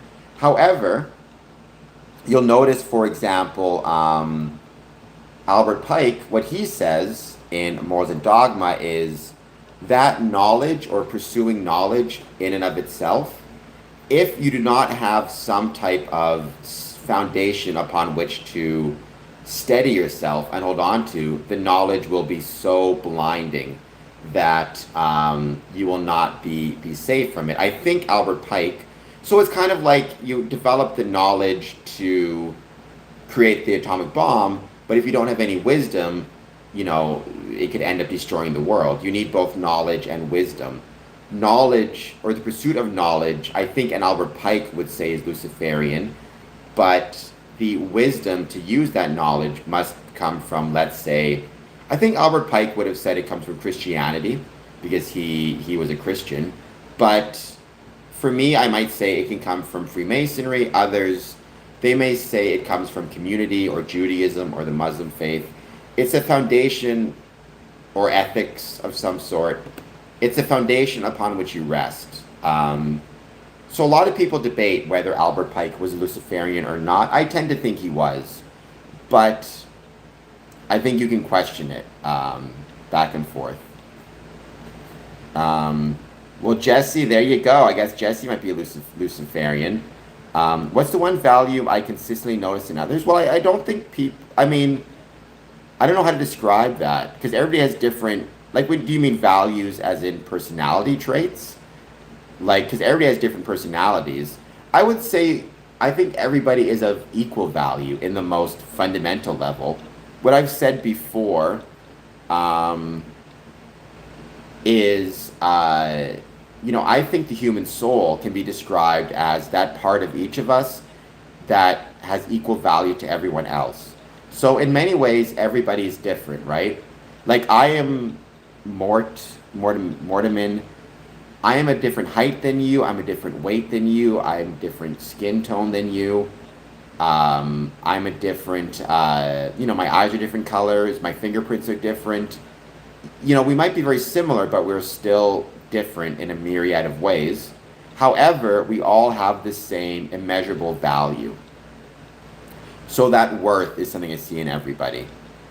Right, Mink? But the difference is the devil would have said that knowledge is sufficient on its own. Albert Pike would have said that knowledge is not sufficient on its own. That knowledge will blind you and disorient you unless you have a solid foundation on which to rest. That foundation being wisdom, and that wisdom could be, for example, I think Pike would have said in the Christian faith in some way. For me, it's from trying to recognize and understand. For me, what I try to focus on is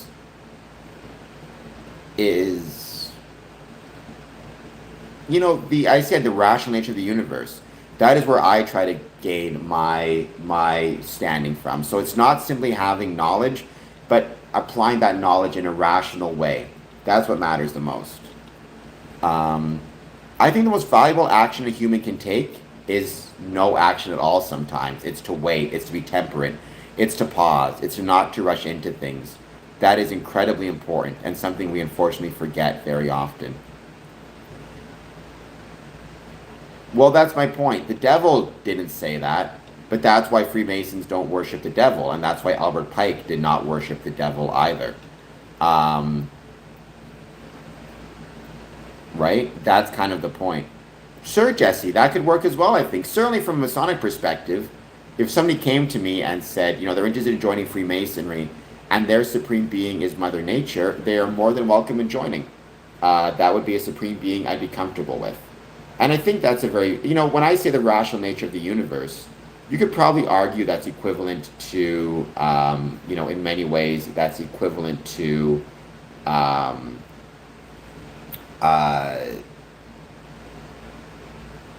Mother Nature.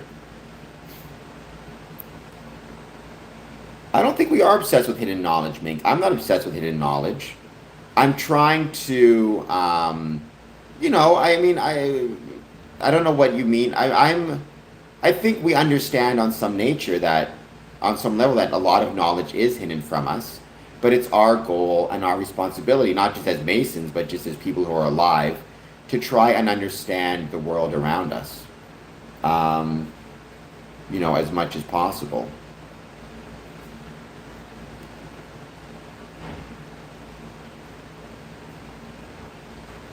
Some Masons believe in the devil. Mink, I can assure you, many Masons, if they are Christian, absolutely believe in the devil. And depending on your religious faith, I'm not sure precisely if the Muslim faith has the devil or a devil. I'm not really sure, but many faiths have some version of that, and many Christian Freemasons, of course, believe in the devil. Freemasonry is not a religion, though. You cannot assign or ascribe a set of beliefs to it. because every Freemason will have his own understandings. You can describe, I think, a set of ethics to it. Like, we believe it's worth spending time with other people. We believe in kindness. We believe in charity. We believe in spending time with others. We believe in tolerance. We believe in, our ethics of democracy in some ways. But if you're asking about supernatural or supernatural faith, that's not how it works. If you wanted to know if the devil exists or not, ask your priest. If you want to know how you can be a better citizen, a better community member, ask a Mason, or ask another civic group, not just the Freemasons.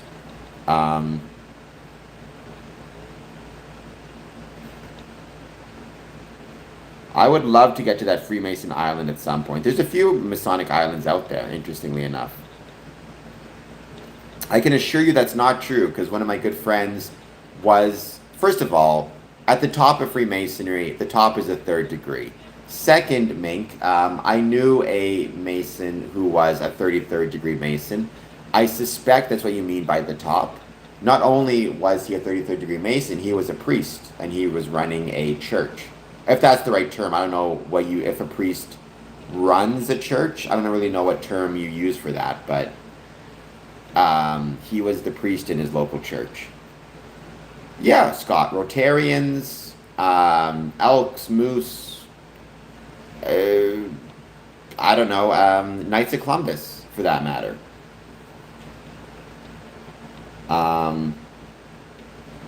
Well, I mean, Mink, you're making... at that point, I mean, unless you're talking about Memphis, Mizraim, the top is a 3rd degree. Mink, I know, though, you have created in your mind a system in which we could never be disproven, right? Because there'll always be another degree that we just don't know about, another secret degree, or whatever nonsense it is. I mean, Mink, I think human beings are quite capable of ruining the world on their own. I don't think they need to rely upon any supernatural entities. I think humans have shown themselves more than capable of being pretty terrible. So I don't think you need the devil to explain the state of the world.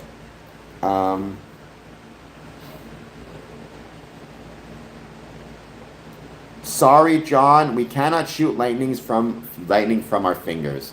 Believe me, I wish we could. We'd probably have a lot more members, but we cannot. So what are you going to do? Have you, Mink? Or have you read clandestine literature that you think is Masonic? Or have you read stuff without knowing the full context of it? I mean, that is a bit like saying I know everything about riding a bicycle because I've read all the works about riding a bicycle. Have you actually ridden the bicycle? Have you been on the bicycle? It's one thing to read it, it's another thing to do it. Freemasonry is ultimately experiential. Prove me wrong? I mean, Mink, I can't prove you wrong in the same way I can't prove there are no invisible leprechauns in my apartment. I can only use common sense and my best judgment based on being a Mason for 20 years. Jesse, I mean, Moses was almost certainly not a Mason, unless you mean a stonemason, and even then, I don't think he was that either.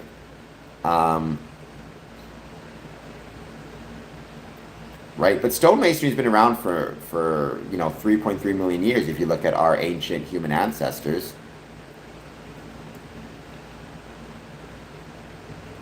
Yeah, at a certain point, all you can do is rely upon common sense and your the most logical judgments, right? That's kind of all you can do in order to approach these things. Well, I don't know. Give me an example of a Mason who wrote something, and I'll let you know.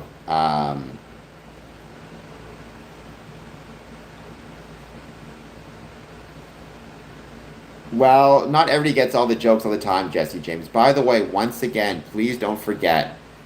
Well, I'm sure you didn't make it up, but I also don't think you have the foregrounding or the knowledge of things like Freemasonry to be able to necessarily judge what you're reading or to understand it. I also suspect a lot of it just you already had a belief going into it, and all it did was reconfirm your original beliefs, which you got to be really careful of. Like when people say, for example, like I want the truth, very often what they mean is they want to have what they already believe reconfirmed. And if, people don't reconfirm what they already believe, then suddenly they're going to, not believe it to be true. Um,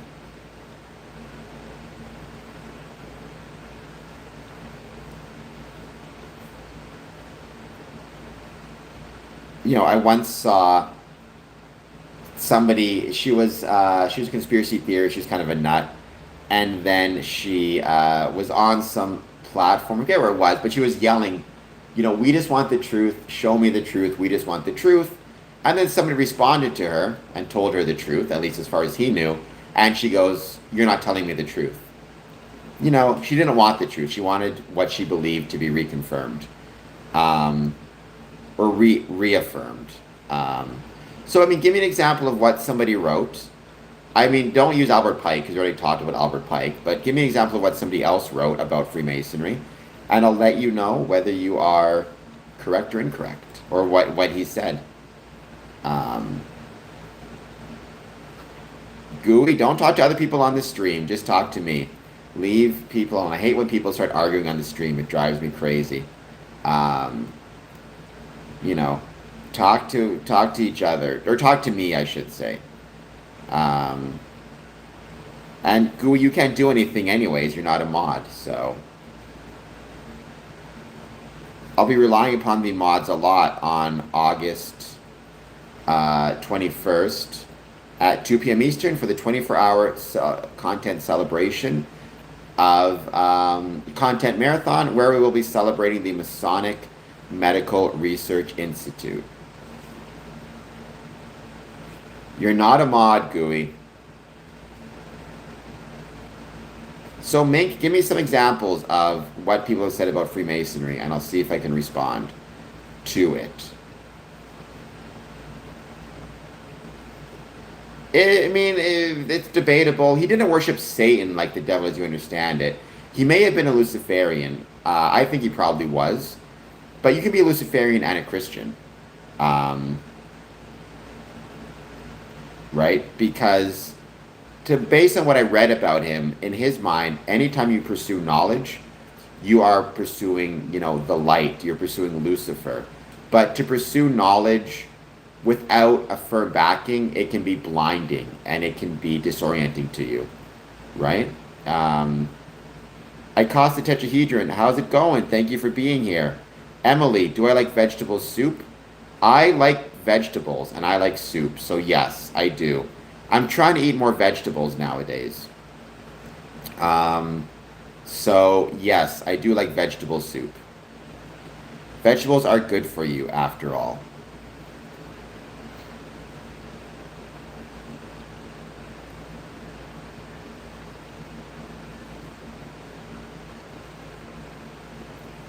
We're going to keep hanging out, wait to see who joins. Please take a moment, hit that like button, hit that subscribe button.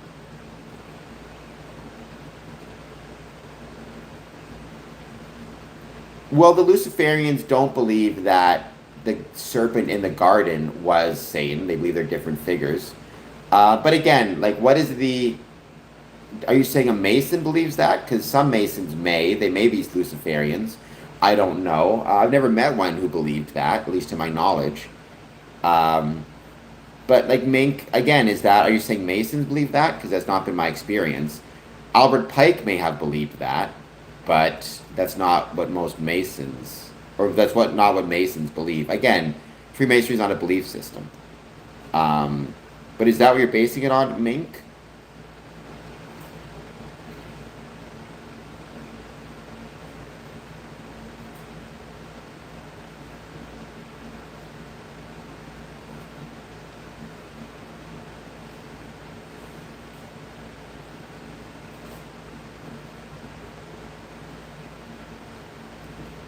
We're just going to keep hanging out, wait to see who joins. Please mark your calendars. August 21st, 2 p.m. Eastern, celebrating the Masonic Medical Research Institute, which is going to be a blast as well.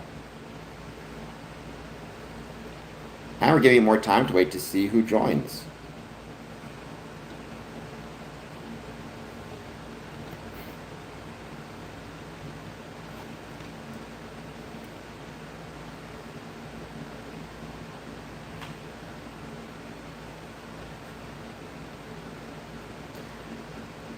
And don't forget, for every, during that 24-hour period, 50% of all resources, 50% of all revenues from that stream is going to be donated to the Masonic Medical Research Institute.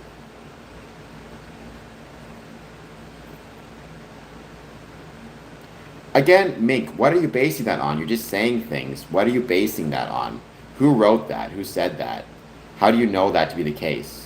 Because I can tell you, I know that's not the case based on being the Worshipful Master of Border Cities Lodge, being a Mason for 20 years, traveling to Masonic events and celebrations in the Philippines, South Africa, Brazil, Colombia, throughout the United States. So what are you basing that on, Mink? You're just saying stuff that's bullshit. So who says that? From what is that being based upon? Because you're making a claim, so I'd like to see some evidence for that claim. I think I'm good for now, but I do appreciate it very much. Albert Rodriguez, I think you're referring to the Bible. Please like and subscribe. I think humanity can be primal, but I think we are able to surpass maybe our primal instincts through, amongst other things, civic engagement and groups like Freemasonry, which I think helps us push against maybe our quote-unquote primal nature.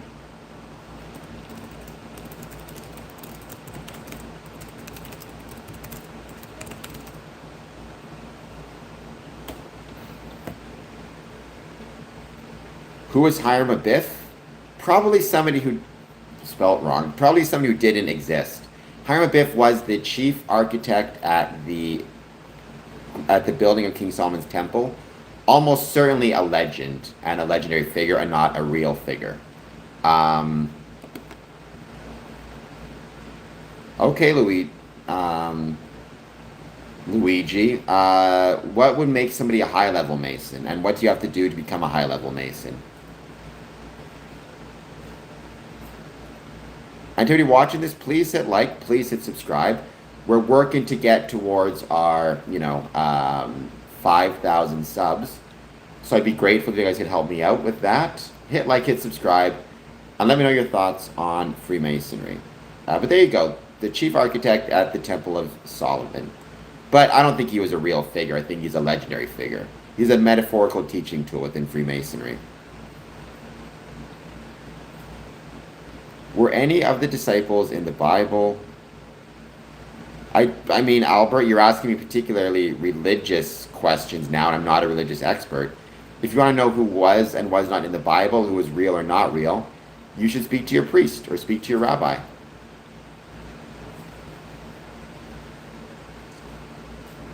So Luigi, there are 33 degrees in Scottish Rite, but I'm the highest degree in Freemasonry, which is the 3rd degree, which is the Master Mason degree.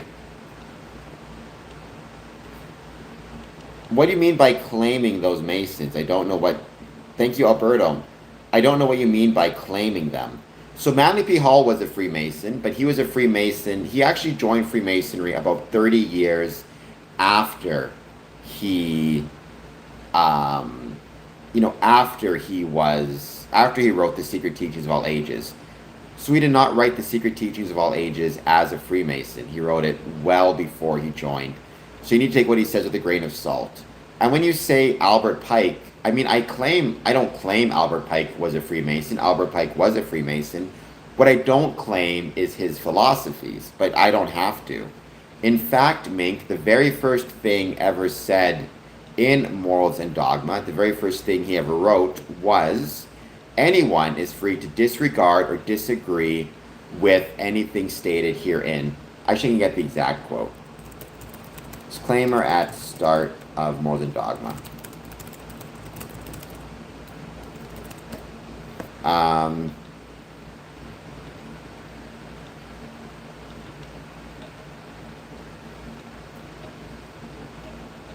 give me the exact quote.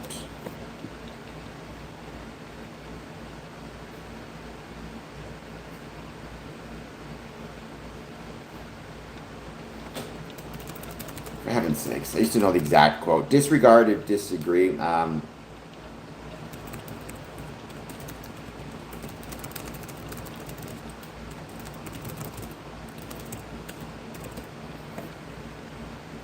Can a Freemason drink alcohol? Some do, some don't. It just depends on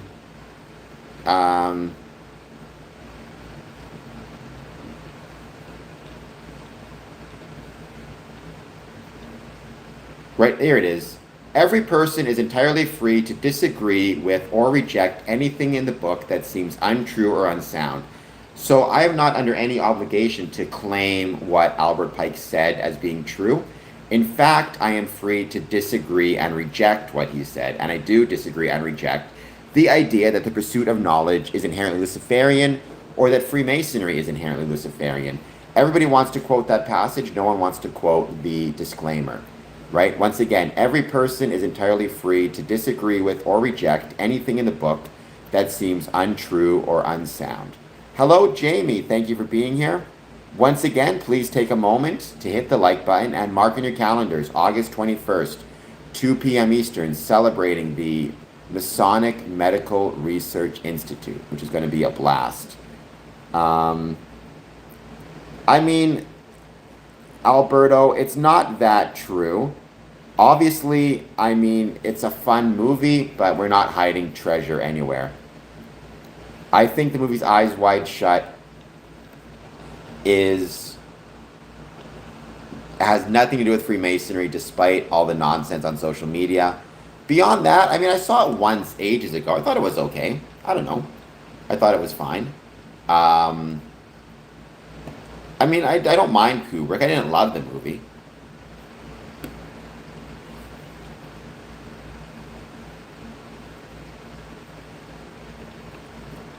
That's a good point as well, Scott.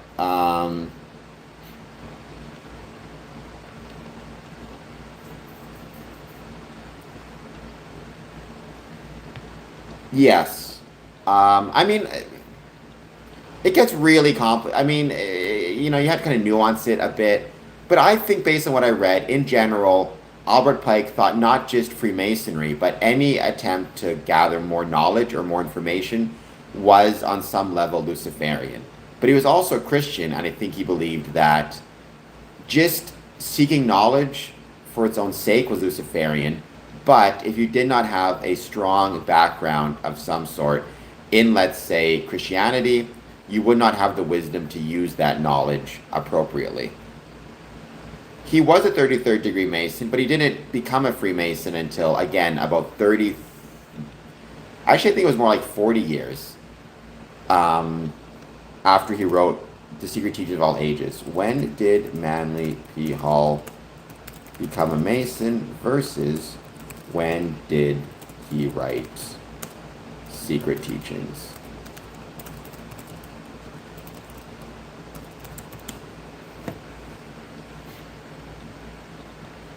So Manly P. Hall wrote and published The Secret Teachings of All Ages in 1928 when he was 27 years old.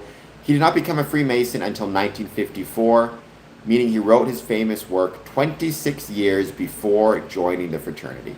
So you need to keep that in mind and take The Secret Teachings with a grain of salt. There is not a secret circle in Freemasonry.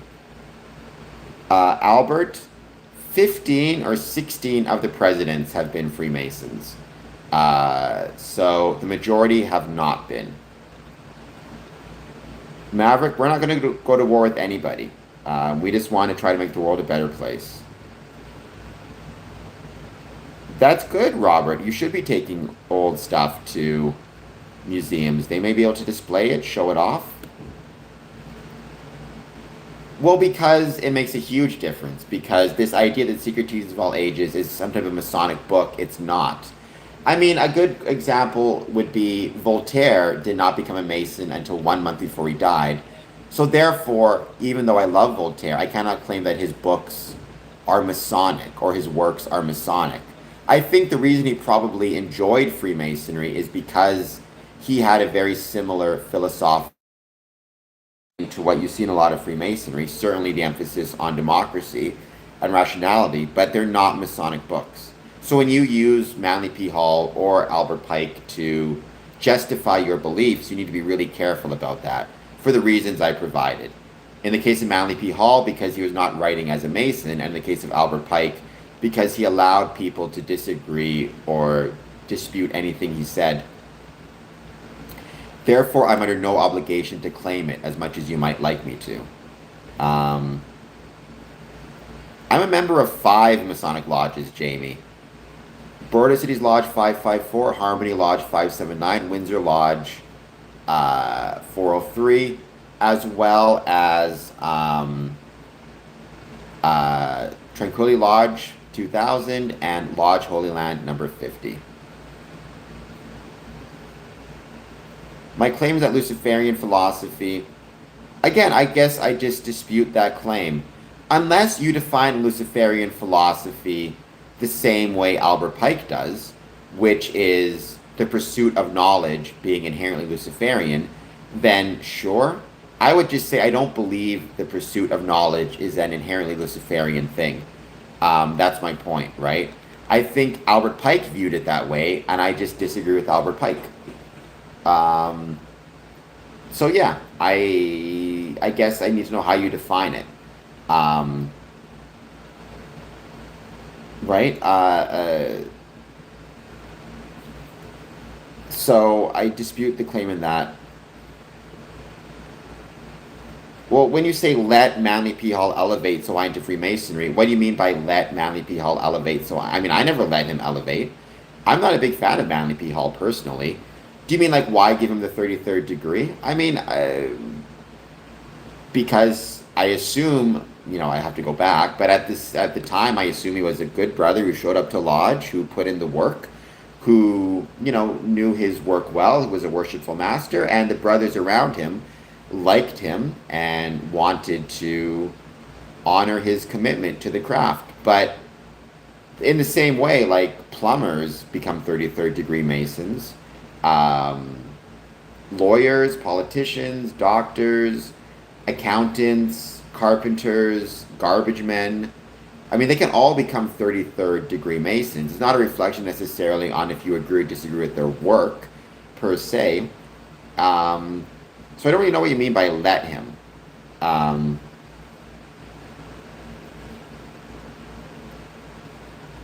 I don't agree with that, Mink. I don't agree with that. Because that would be like saying, he was a writer, he was an author. I don't buy this argument of, therefore, by making him a 33rd degrees, the Masons retroactively support his work.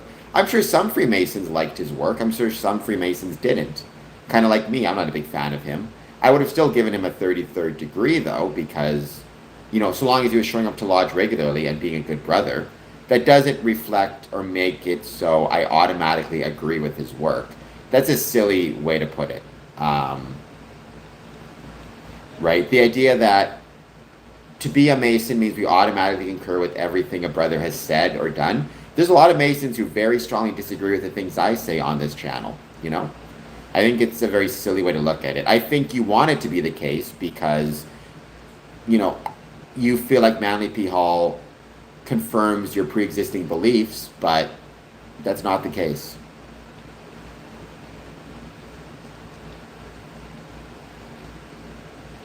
Yeah, but even the moral backing thing, I mean, he's not as clear about that as he could have been. I don't know. I mean, I don't think he worships Satan. I've seen no evidence for that. I think Mink says, I think it's fair to say he's Luciferian, and I think if you believe also that the search for knowledge is a Luciferian thing, then I guess you could define Freemasonry as being, having Luciferian elements, but I disagree with that definition. I don't believe that you should define the search for knowledge as being inherently Luciferian. I think you should define the search for knowledge as the search for understanding and rationality in the universe. Because if you define it that way, then almost everything is Luciferian. Going to university is Luciferian, It just kind of is the nature of it. Nice, Jamie. Enjoy Eastern Star. I think you may have had a pre-existing belief about secret societies or about, societies that have private information. That sounds suspiciously like what's happening. Um, Pastor, he kind of was, yeah. But again, we need to be careful that we don't assume. Again, in the same way, we should not assume that every Mason supports morals and dogma. We should not assume every Mason or that Masonry itself endorses the secret teachings of all ages. Um,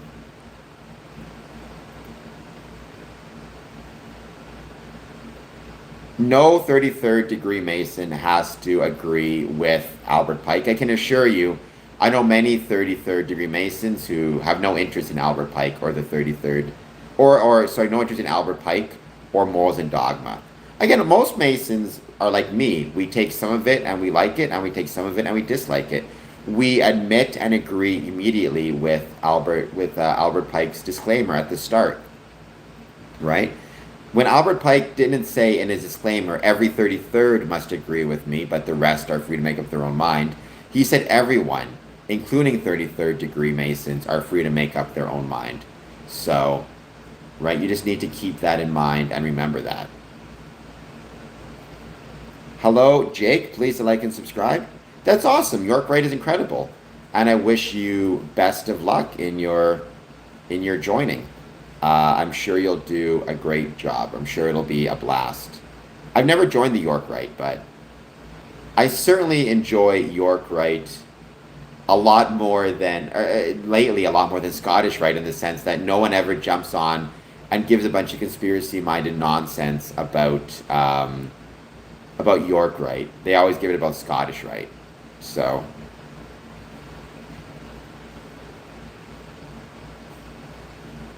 yeah, the Crypto Warrior is absolutely correct. By the way, welcome, Crypto Warrior. Thank you for being here. To everybody who's joining, as always, please take a moment, hit like and hit subscribe. Any thoughts you have on Freemasonry, let me know.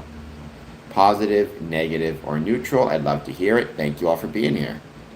There's no boot camps, and you don't have to serve. You can join on Monday and walk away on Tuesday. You should join on Monday and walk away on Monday. I don't lie about Freemasonry. If there's something I'm not going to tell you because I want to maintain the privacy of it, I won't lie. I'll just say I'm not going to discuss. So, for example, I don't provide details about our Masonic rituals. I don't lie about them. I just don't provide details.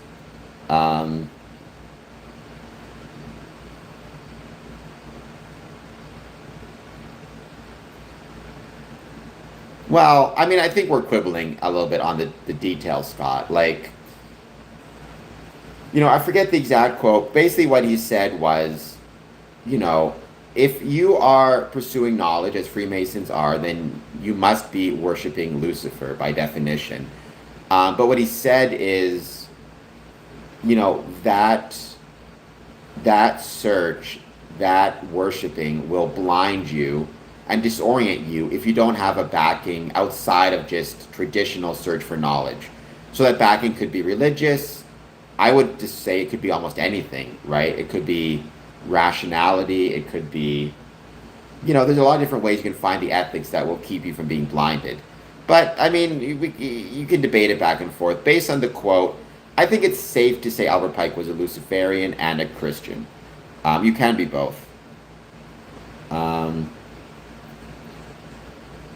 Well, I'm making I don't think that's a mistake, Ming, because I think what you're saying is there's a separate group of Freemasons of which I'm unaware who are, worshiping the devil, etc., etc. I'm telling you, I cannot prove or disprove that claim. I can only use common sense and my 20 years as a Freemason to tell you I don't believe that to be the case. And if you disagree, then so be it. Never been to sorcery class, Pastor Semper. Very sorry to disappoint.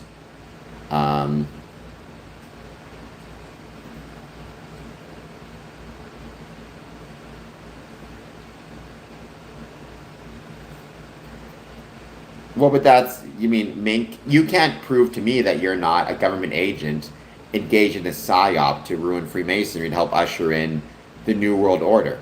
right? Sometimes you got to just use common sense and what's most likely true, um, right? Conspiracy theories and all the rest of it, they tend not to use common sense, unfortunately. And all the rest of us struggle as a result of it.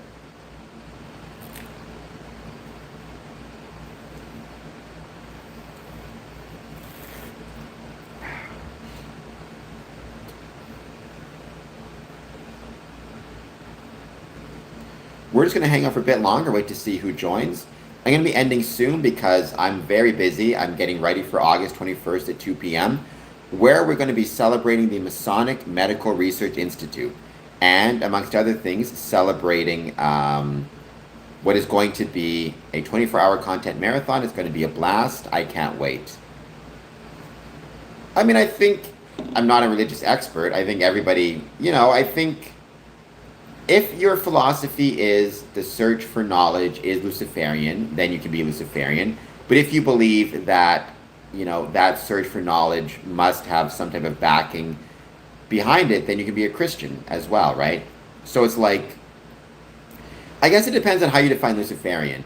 If Luciferian is, you define it as a religion in and of itself, then you can be one or the other. In the same way you can't probably be a Muslim and a Christian. But if you view Luciferianism as more of a philosophy, then you can be a Stoic and a Christian. You can be a utilitarian maybe and a Christian. And you can perhaps be a Luciferian and a Christian. I think it depends on how you understand it. And it's hard to tell based on my very limited research on this subject.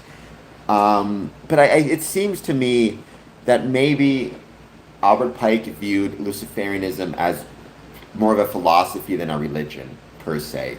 I am not into aliens. I don't believe in aliens. I know a lot of Masons who do. I do not.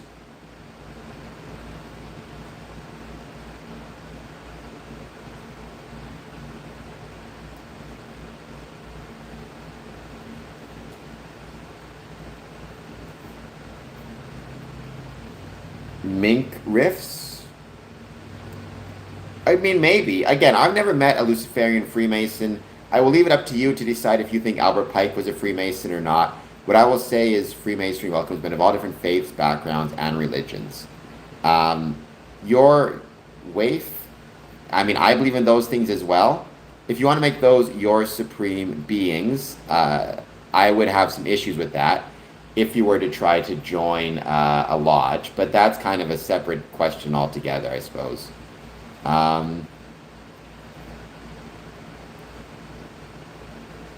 mean, I'm not opposed to looking at different things as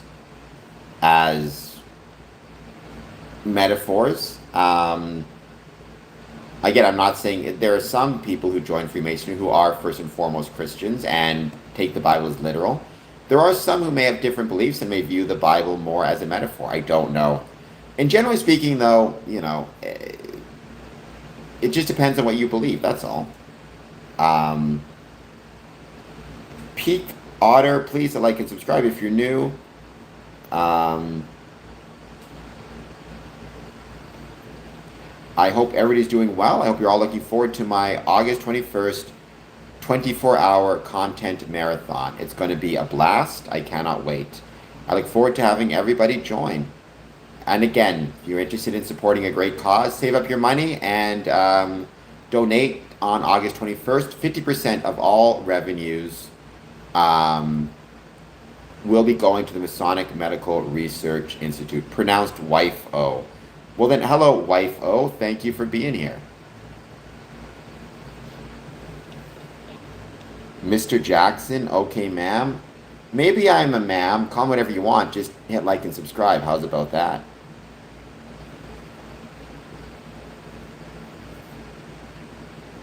Japanese for wife. I'm a pride. Okay, cool. Well, first, I don't care whether you're Jewish or not. You're welcome on the channel, obviously. We in Freemasonry have members of all different faiths, backgrounds, and beliefs. As for, you say, Japanese for wife, I don't know if you're Japanese or not, but I really want to go to Japan because there's a lot of cool Masonic history in Japan, and I'd like to learn more about it. Well, thank you, Mr. Jackson, for liking. Much obliged. Um, Trump's new helipad sign. I do not know what you're talking about. Evil. EVLE. But welcome. Scotty, I really hope you're the wrestler. I don't know. Um, Welcome. Thank you for being here. Please hit like and subscribe, or that's in honor of the wrestler. I never noticed that until just now. Um, Welcome. Thank you for being here. Please like and subscribe. I am not. I am an 18th degree Scottish Rite. And I'm very happy to stay there at the moment. Um, it's going to be a blast. I'm looking forward to it. I am Scottish Rite, but keep in mind you can just be a Freemason. You don't need to be Scottish or York, and you can still get to the highest degree in Freemasonry, otherwise known as the third degree. Talking about Freemasonry, Mr. Jackson, promoting the ways Freemasonry was and is relevant to the communities in which it's located, as well as sharing stories of Masonic interest, and turning my passion for Freemasonry into a profession. What are you doing here is the better question.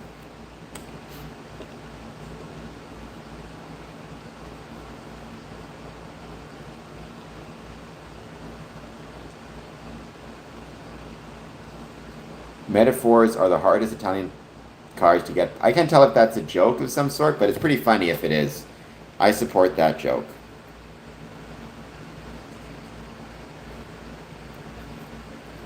I did a ton of professional wrestling, and I set up a lot of rings, helped to set up rings, ridden in the trucks. It's definitely, if nothing else, very character building. I'm actually in a movie about professional wrestling called The Ref Didn't See It, about being a professional wrestling referee. So um, you can check that out. It's called The Ref Didn't See It. Oh, Mink, again, I think you and I are just never going to agree with each other, and so be it. You're just wrong, but fair enough.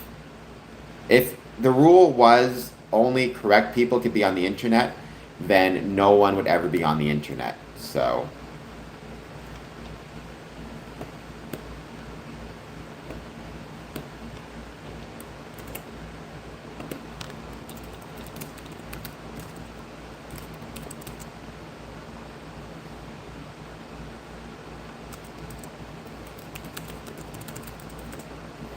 yeah, your wifo. Search the Ref Didn't See It. It's available for free. I just can't remember where. On one of the free streaming services. Um, Mr. Jackson, I mean, so this is my profession. This is my job, or at least I'm trying to turn it into my profession.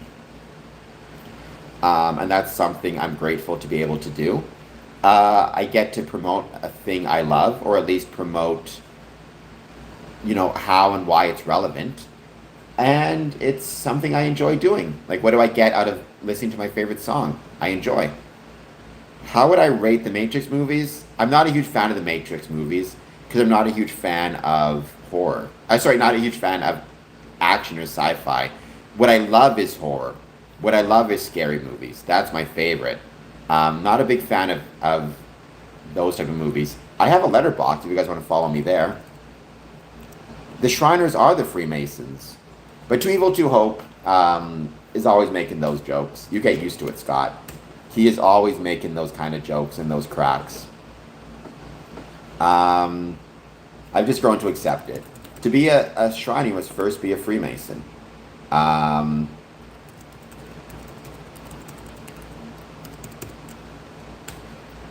Letterboxd, it's a app where you can list your favorite movies. I'm trying to be as available as I can on all different platforms and social media. And my social media is growing. Well, they're appendant bodies. So it's like a branches of a tree. Freemasonry is the root. The first 3 degrees is the root of the tree. The shrine is a branch. You first have to become a master mason, and then you can become a Shriner if you're so inclined. No, Elks are not Freemasons.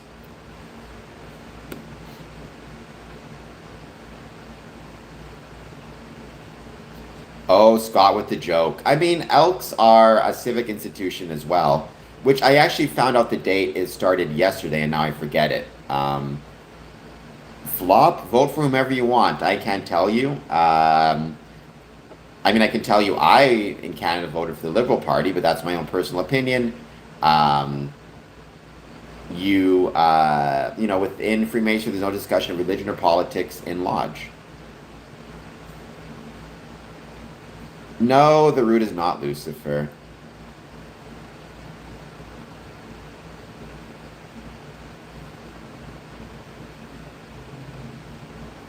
Have I seen any? I have not. I'm not a fan of anime, so I don't think I would enjoy it. I don't like cartoons. When I was a kid, I obviously enjoyed, some cartoons. Like I really enjoyed Thundercats. I remember that, but not a big anime fan. I am a Freemason, Mr. Jackson. I've been a Freemason for 20 years. Currently the Worshipful Master of Border Cities Lodge, number 554.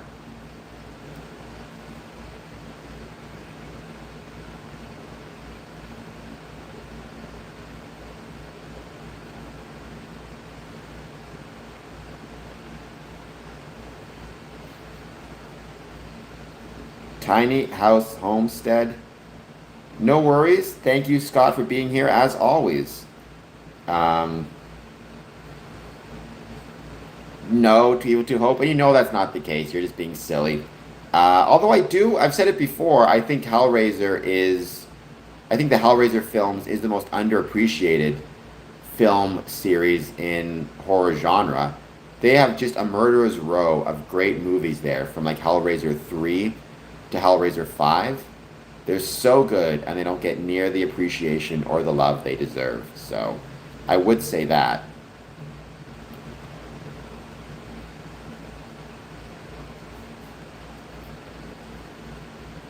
I figure with the cube. Well, I mean, yeah, the fact that the Hellraiser film is the one series to involve a geometric shape, maybe we should appreciate that more. But still, nonetheless, I would say it's not the perfect world. I think Freemasons would say, the current world, like what needs to change about the world is not the shape or anything like that. It's how can we make the world a better place? Um, you know, if that makes any sense.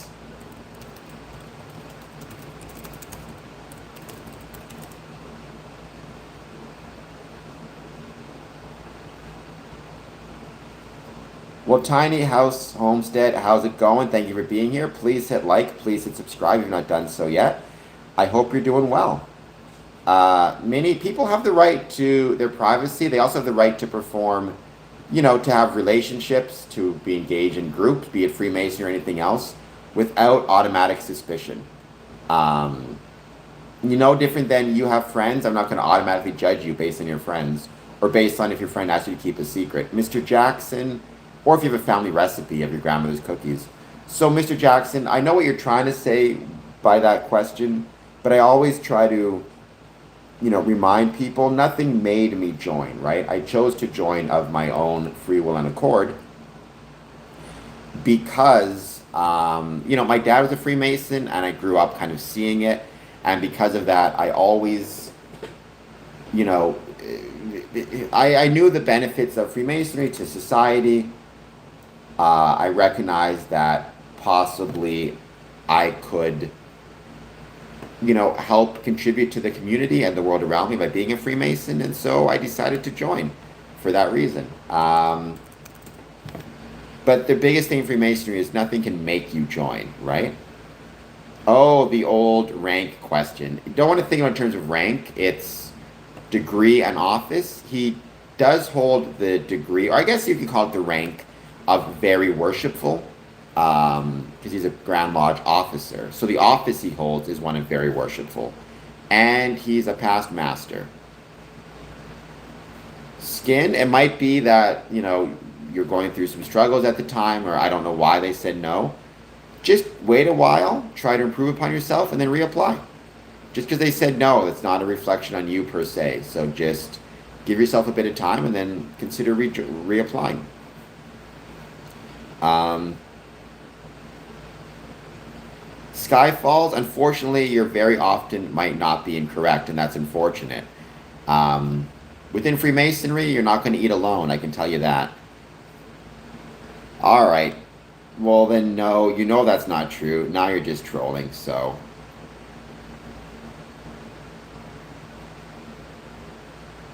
He's a past master, not a bass master. And you know that's not true. You know what I said.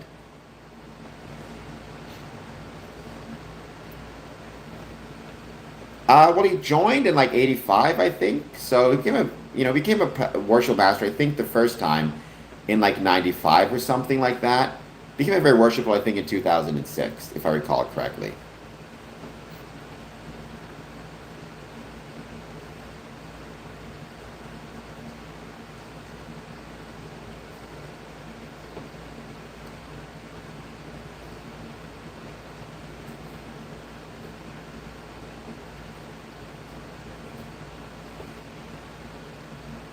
He does not, but he's on this channel sometimes. He's Harry, so I don't know if he's still around, but he's on this channel sometimes.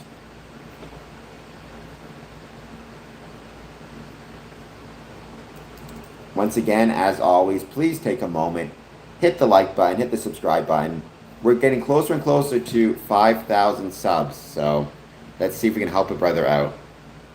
I mean, everybody gets different benefits, Mr. Jackson, so it just depends on why you chose to join. Like, I get to feel closer to my grandfather, who passed away before I was born, but he was a Mason, and I get to contribute to trying to make the world a better place through the applications of brotherly love, relief, and truth. You can potentially get a social safety net if you're struggling financially. You can approach the lodge and ask for benevolence or assistance.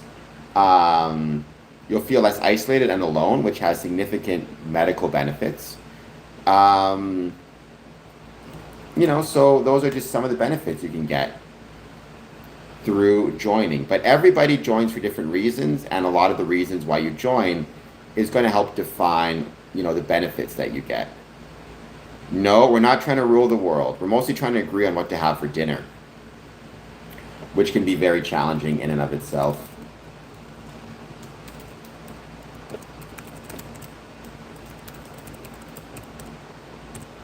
Also, the ability to travel to see other brothers.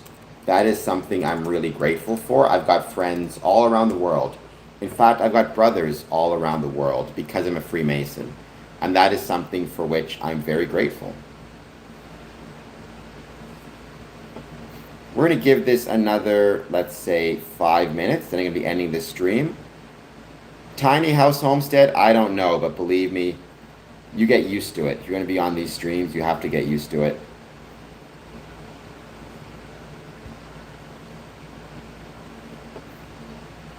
I have not been to Niagara Falls. Actually,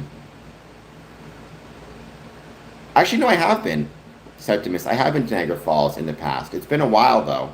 But I have been to Niagara Falls in the past. It's been, oh my gosh, 20 years probably. I mean, every Mason is trusted with the secrets. If you're joining Freemasonry, you kind of have to be. It's the nature of the beast. But ultimately, it's about trusting myself with the secrets more so than anybody else.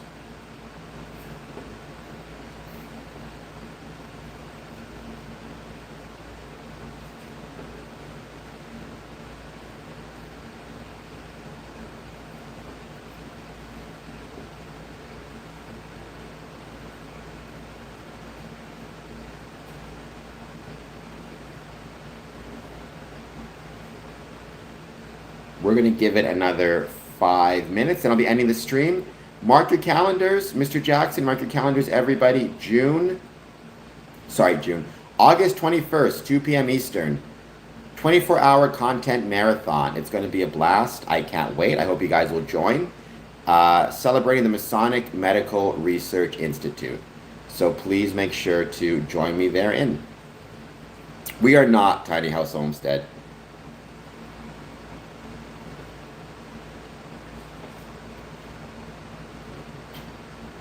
I don't know what you mean by that, Mr. Jackson. The topic, I mean, the topic that the series are about is about Freemasonry. It's usually most commonly understood to be just the modes of recognition, right? Meaning the way that we can identify one another as Freemasons. And those go back to historical times, although in 2026, the best way to identify anyone as a Freemason is first and foremost to ask for a dues card and make sure that dues card is up to date. I'm pretty sure I belong here, but then again, what do I know, I suppose.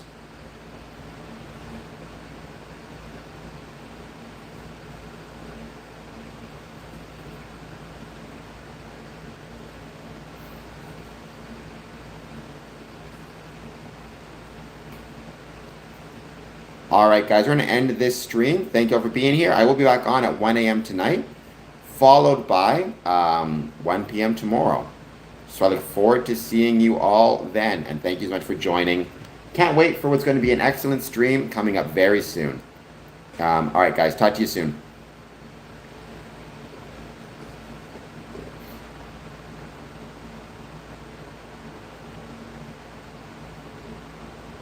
Sentimus is right about that.